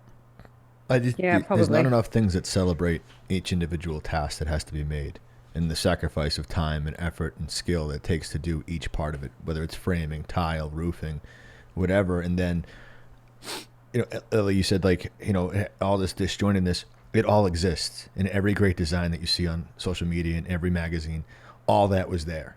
It was pulling it. Someone had to pull it all together and have that vision, have that pride, and that want to stay up the extra hours and to solve that and to look it up like Tyler would because they didn't know it, and not just give up on it. It exists across the board. Chef's Table. Okay. All right. Should watch one. I feel like it could translate.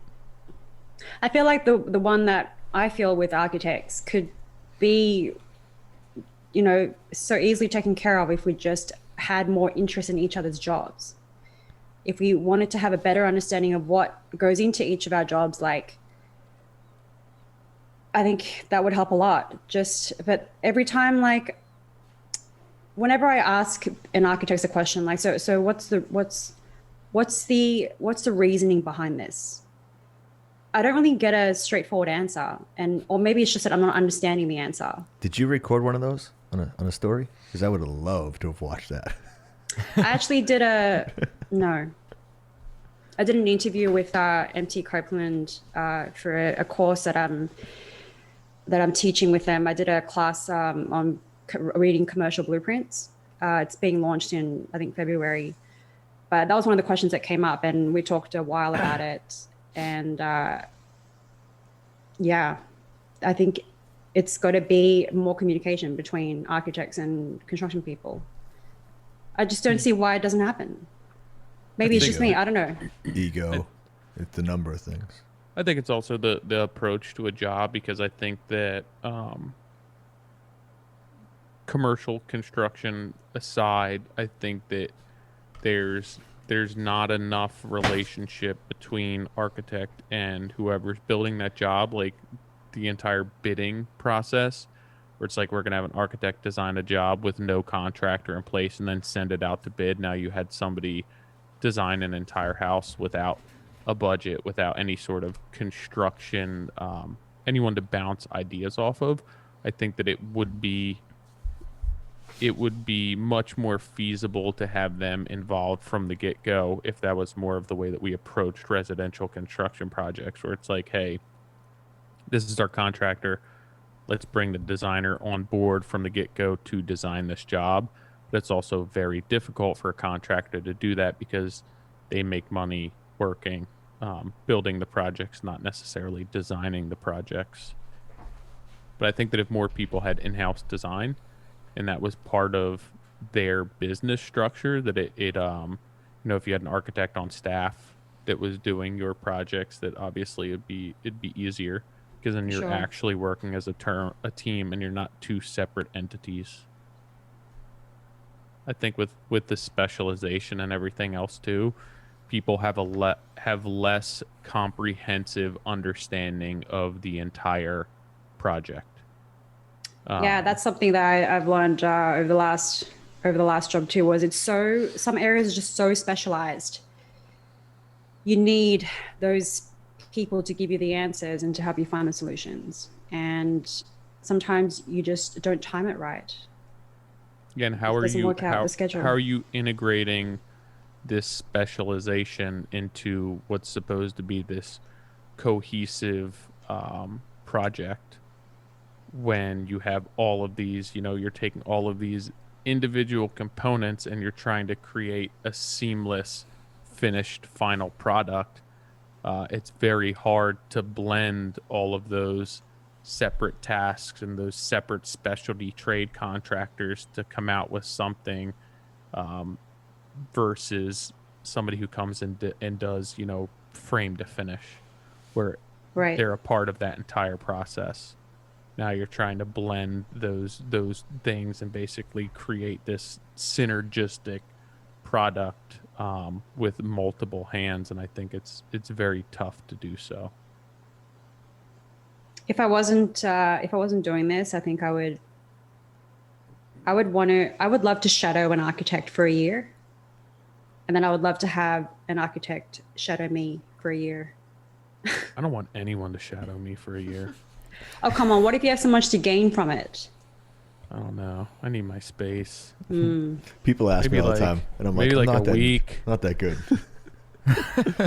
You don't want to see behind the curtain. But yeah, it's all smoke and mirrors. Yeah. It would be cool to see that dynamic and how they approach their job. And I mean, it would be cool to get an architect on who was very hands-on with the construction aspect of the job, not just designing and then handing it off, to kind of see how they see it. Because I know that a lot of times it's the butting of the heads, and even you asking an architect, what was your reasoning behind this? A lot of times they can get defensive because they're like, well, are you questioning what we're doing? Exactly. It's hard to bring it up without feeling like you're criticizing them. Yeah. And that's not what I'm trying to do. I'm genuinely curious to know what the thought process was for this particular element. Yes, but the previous 10 people who asked that architect the same question wanted to know what the hell they were thinking. So now you're getting grouped in with that. Oh. Journalism. What about it? It's tempting. Go back. You know? Would you ever move back to Sydney? Have you ever been to Australia? No. Any of you guys? Desperately want to No. go. After the pandemic, you got to put it on your list. I didn't realize how cool Australia was until I came to Canada. Not that Canada isn't cool. I love it here. But I realized I was a big city girl, and I didn't know how big Sydney was until I came to Vancouver. God bless Vancouver, though. Like, I call this place home now. I don't see myself relocating to Australia anytime soon. And a big part of that is work. It's it's hard for me to just walk away from something because for no good reason. Sure. I haven't been, and it's been on our list for a long time, and it's something that we've talked about after the pandemic. We that's going to be one of our top places to go, and everyone says how cool it is down there. Yeah, it's a long ass flight too. That's partly why I don't like going back there. It's a 15-hour direct flight from here, and it kills me each time. Right. There's also a lot of really dangerous animals there. That is something also I did not know until I came to Canada. Yeah. Dangerous animals in Sydney? Well, when you grow up around it and it's normal. What's Nobody- dangerous? Dangerous like snakes, jellyfish. Drop bears. Yeah. Serious? It's like everything there can kill you. I And wasn't you're aware. not Hey, even I in the part of survived. Canada where you're going to get eaten by like a moose or a bear. You're on the West Coast. Yeah. Yeah, but people were saying that to me. They were like, oh, isn't like Australia's a dangerous place? And I'm like, who said that? It's fine. I'm fine. I'm alive. I didn't know that. Steve Irwin didn't even make it. You know? Yeah, but Steve Owen didn't live life like most Australians. He was an Kid, extraordinary Steve You know Irwin what? individual. comment. Him and Mike Holmes together. Think Lights out. about it. It's like, dude, done. I feel like they would own Netflix I was just gonna say they would own their own and network. Amazon and Prime. So do you see like Mike Holmes getting into the zoo, or do you Animals? see Steve Irwin getting into the building site? I feel like both. I feel like Mike Holmes is going to go in and start tearing apart zoos because they weren't built correctly. You know? I can kind of see this. And maybe throw some Tiger King in there. God. Hey, whatever happened to that? He's in jail. Is he? Yes, yeah. We should get him on the podcast. Yeah, I don't know about that one. Yo, I bet you we could. You think we could? I mean, we're maybe better shot getting him on the podcast than Mike Rowe at this Him point. than Steve Irwin. Well, yes, that is true. Oh man, that's messed up. Elly, I have a question for you. When you keep defending your company and the management, at one, I've always talked to people and they say, oh, I want to go off my own. I want to do this. And I try and give them this gauging that, until you're not learning from that company as much as they're benefiting from your hard work, it needs to be a two-way street. Do you find that two-way street's happening now for you? That you're learning? Yeah. And that's a conversation I had with my boss early on. I said, the only time that I feel like I would, because he asked me if I was happy one time. What boss ever asks if you're happy? That's a great boss right there. Like Your boss wasn't 'cause the you guy look that sad? you moved from Australia to Canada with, right? No.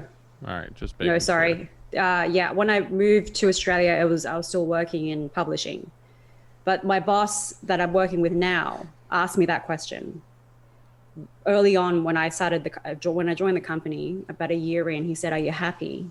And I said, "Yes." And the only time that would change if I felt like I wasn't learning anymore, or if I felt like I was being taken advantage of in some way.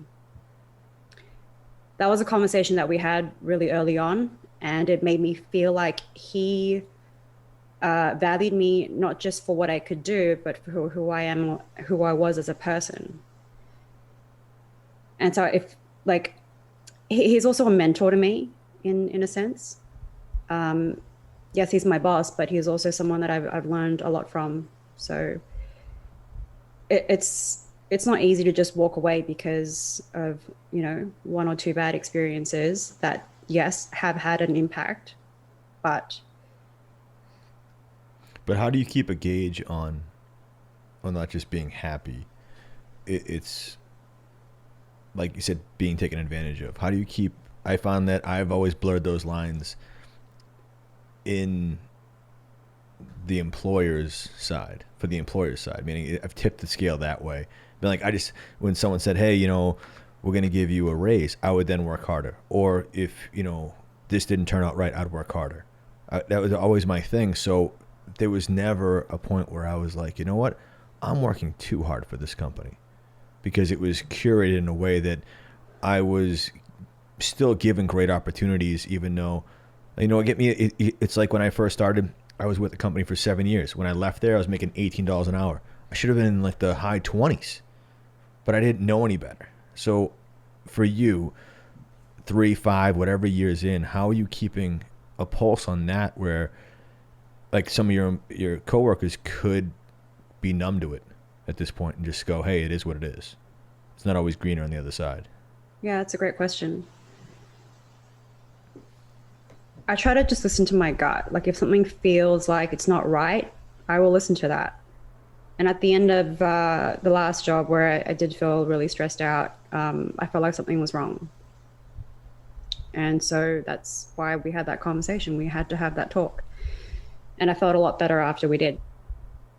Was there a team debrief at the end of that meeting? Or was it just you? Because you raised your hand. Yeah. But no, we did. But I specifically requested a one-on-one meeting with him because he was my manager, and I wanted to I just wanted to communicate some of my feelings that I felt I couldn't communicate in the middle of the rush. Gotcha. Yeah. It's a There's a time and a place for those conversations that I was so awaited. The difficult thing about what we do, if I feel you get sucked into the work and you get sucked into the job, and it's so tough to step back to either evaluate what you're doing, implement changes, like Nick's always implementing systems, unless you make a conscientious effort to do so. It's always so crazy and the phone's always ringing.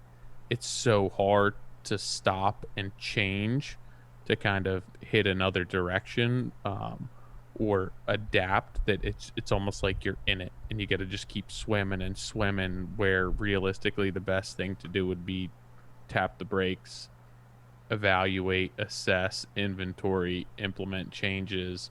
But it's like, it's so crazy day to day.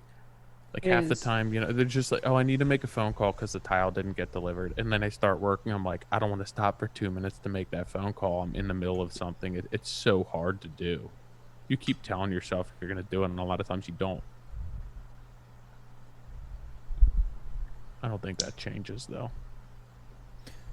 I think that's the challenge of construction that I didn't feel with, you know, like when you're writing something and you make a mistake, you can press Command Z or undo or delete, and it's gone in an instant. That can't happen in construction or in any industry where the work is done with, like, physically requires labor and materials. And that's the difference. I think that it comes down to the fact that it's not just mentally challenging, it's physically challenging too. And it has a toll on people when, you know, things don't go right, because it's not a simple matter of just pressing delete. Yeah, ripping out stuff sucks. It does. Especially when you're the one who made the mistake and someone else has to help you take it apart. Yeah. Or you're like just watching somebody have to rip something apart that they just spent however much time on. That sucks. Yeah. Or like ripping apart something that there's nothing wrong with. It's just that it wasn't the way that somebody thought it was going to be. You're like, oh no, I gotta now rip that apart. Like it's a punch to the gut. Yeah. So then you look at that, right, and you go, how can I prevent this from happening again? Yeah.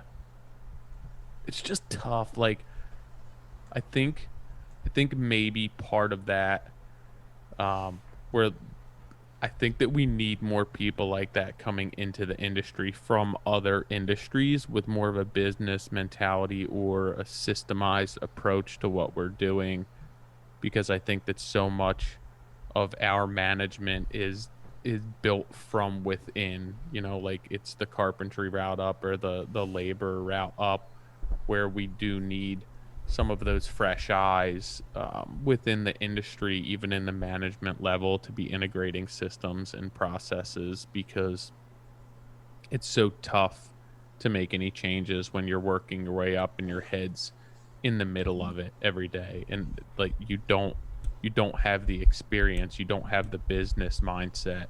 I think that we probably could afford some of that in order to actually change the industry some. Definitely. I think I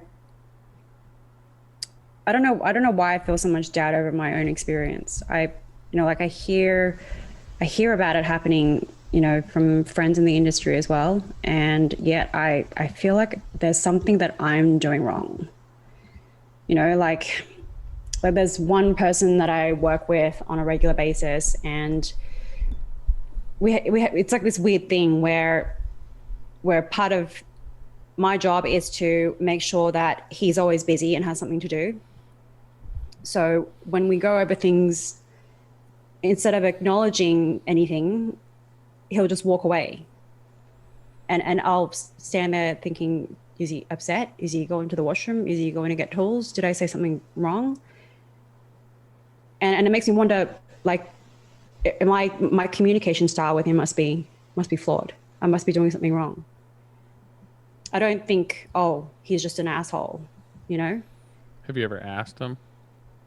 I did. And I spoke to him and I said, I told him exactly that. I said, when you walk off without saying anything, it makes me wonder if you don't want to do the job, or if you're upset about something. If so, just tell me and we can talk about it. And he'll say it's fine, it's all good. But he keeps doing it. It's like being hung up on. Yeah, and he won't really tell me what's going on. So that's tough. And it's funny because it's only him. That the other people that I work with, the other guys on the crew, they're great. I don't have any of those problems with them.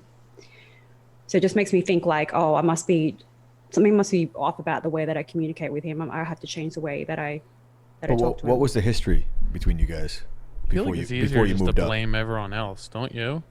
I'm the opposite. I'm like, Yeah, I look Yeah. at how something must be wrong with him. I go I don't know inward what the hell first. his problem is. No, because it's easier if you think it's something wrong with him, then it can't be fixed. Whereas I like to think that it's something wrong with me, because then I could do something about it. Yeah. That's my thinking on that. It's like, I hope it's me, because at least I can try and fix it. You can't make someone change. Yeah, you could. I mean, I feel like maybe it's worth asking him if he's an asshole. Politely. Hey, you an asshole? Dude, but seriously, Just if give him you a survey. Dude, Just give him a survey. if you just implemented Are you an human asshole? 1 through decency 10. into our job, like, yo, if my kid, I was like, Selby, you know what? Can you pick your plate up and put it in the dishwasher? And she just completely Walks away. walks away, but doesn't even acknowledge me. I'd be like, excuse me, you can acknowledge me. You don't do that No. to people. Yep. Like, that's just human decency. The fact that you have to have a conversation with somebody, but like, when I give you a list of things to do, or I'm trying to help you out, that you have to acknowledge me and converse with me and look me in the eyes. Like, grow up. You shouldn't even have to have that conversation with someone. It's crazy. So he But feels that's- bad afterwards, and he'll try and make up for it by being super nice to me afterwards, or like trying to make me laugh. I think he realizes that he does it. He knows he does it, and I don't think he does it deliberately or consciously. It's more of an insecurity thing on his part. Have you thought about putting it in writing and see if he acknowledges it that way? Like, here's I don't the know list. if that. Here's the list of things that we had to get done. Can you check them off to make sure that they all got done? Oh yeah, so that is one of the things that I do. Is like, especially if I have to like leave early or something, then I write a list. Here are the things that need to be done before end of day today, or here's a list in order of priority, and it works well when you write it down. I don't always manage to do it, but and it depends on the circumstances, like how many items need to be done before end of the day. But I don't know, like, everyone has a different style of learning. Everyone has a different way of wanting to be managed. And like I said earlier on, it's like the people are really the best and the worst part of it. It's true. And clients too. Yeah. People like, that client's crazy. I'm like, guess I'm what? lucky I don't have to really deal They're with all clients. crazy. They're all crazy. If you have a good client, it's the best thing in the world. If Right. you True. have a terrible client, it's the worst thing in the world.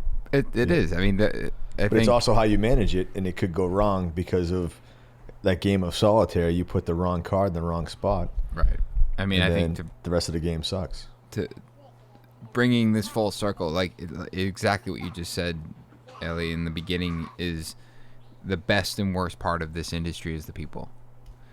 And it's yes, when you have a good client, it's great. When you have a bad client, it's terrible. When you have a good employee or employer or teammate or whatever helper, it's great. It's like that's why you go to work and you have so much fun. But when it's bad, it's so intertwined and there's so much emotion that goes into what we do that when the emotions are bad, it sinks in really, really deep.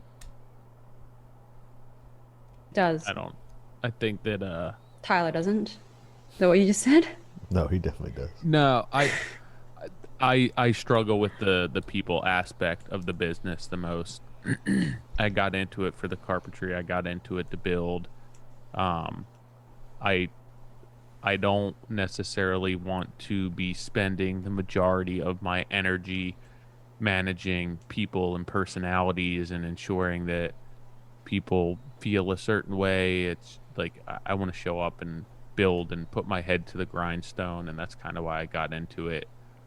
So I do struggle with that aspect of it. It's almost like I could deal with people being indifferent to everything I'm doing if I'm just able to put on music, go to work for 8-10 hours a day, and then leave. But Doesn't that's work just like my that, though, does person. it? I've done a decent job. Have you? You've done the best out of all of us. I feel like I've managed it enough to make a living and still maintain some of my sanity on that aspect with like scale and how many people I have on the jobs and everything else. But no, typically it doesn't work like that, and I think longevity wise probably not the best idea. But it's tough, and most people don't get into this to deal with that aspect of it. No, I certainly didn't. I'm an introvert at the best of times, so. But I don't know. Like for some reason, it motivates me at the same time too. Like I never imagined I would be doing this, but I see the people I work with, and I, especially the ones that come to site on a regular basis or that I've worked with for a few jobs. You know, you develop a relationship with them, and you feel like you'd be doing something wrong if you didn't show any kind of care for their experience and what they have to go through. Like, what kind of a friend are you for not supporting them in the hardest of times?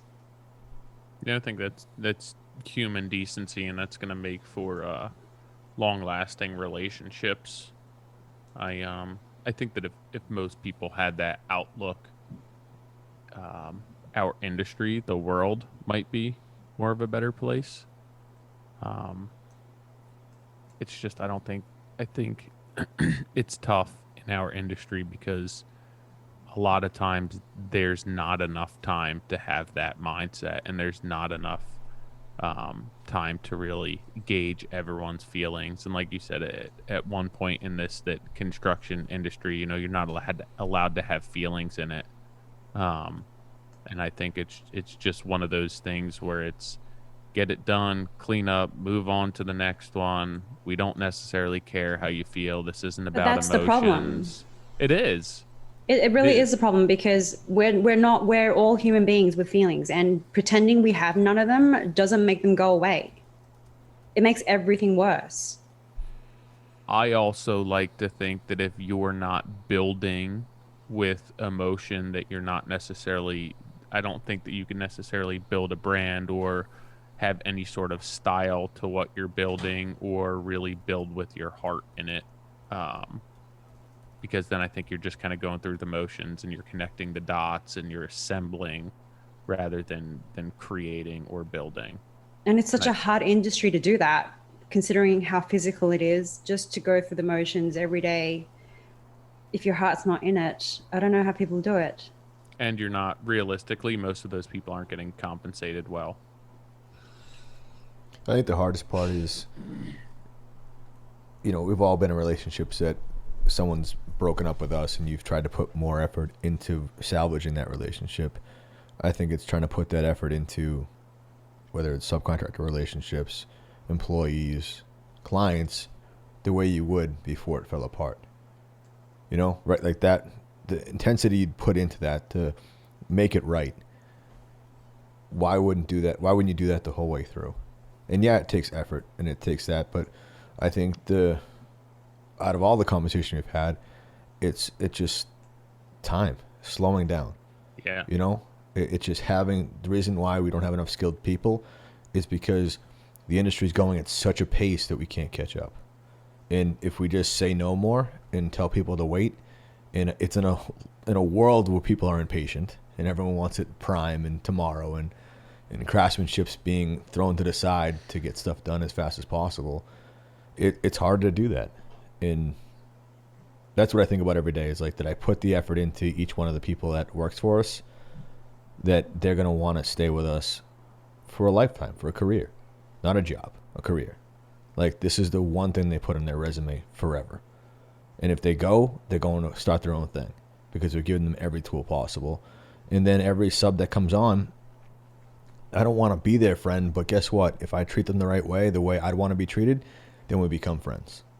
And it's not about a paycheck. And if I can take the time to curate a situation where a craftsman can be a craftsman again, a carpenter, instead of just someone that's banging nails, that's the difference. I'm giving them a moment to shine, like a mason to do a fireplace. It's like, can you make it like this, but put your spin on it? Here's the veneer. Here's the watercolor I want. Here's the fireplace. Go to town. Make it your own. I want you to go home and brag to your family that this is what you created today, not that you made $78. And your hands got all thrashed. You got Hey Johnny, I wanna come and work for you. Bring it. I would love to have you in a heartbeat. Where are you located again? Just outside of Boston, 40 minutes. Oh yeah, East Coast. Yep. Yeah, I couldn't do it. You'd be surprised what you're missing. No, that's really well said. And I totally agree. I think we need to remember why we came into it, where we come from, what our roots are, and that's what shapes the experience for all of us. I'm trying to not be so, like, the fact that I'm stressed out by it doesn't bother me. It just tells me that I care about something, that something is important to me, and it's the hard part is figuring out how to balance that so that it's not, you don't become consumed by it, and also knowing that as one person, there's only so much you can do. I also think that that's all you really need to worry about.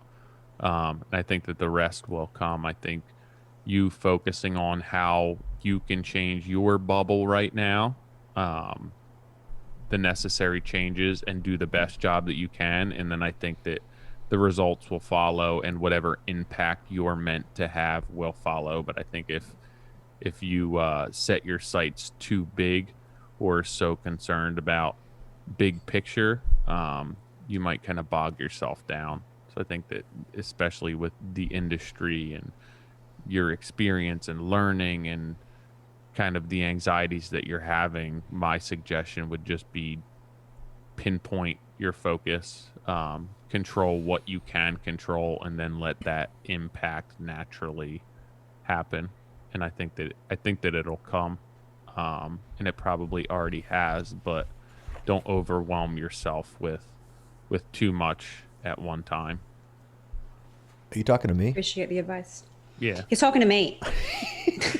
Both of you. I'm talking the bottom half of my screen. Nick's up top. Nick and Gus are up top. So it's only 6:13 over there. Yeah. I left work early today for you guys. Thank you so much. Yeah, appreciate it. Yep. You hung out for 3 hours on your first podcast. I know, and for someone who doesn't listen to podcasts a whole lot, I'm gonna mark that down as an achievement. You I'll should. put it on my fridge. Dream Nice. big. Thanks for having me on the show. Really appreciate the opportunity to share some of my thoughts. For No, sure. absolutely. We appreciate you being on and everything that you have and continue to do for the industry. We're definitely going to check back in. Yeah? Oh, I bet you will. Maybe in a year or two.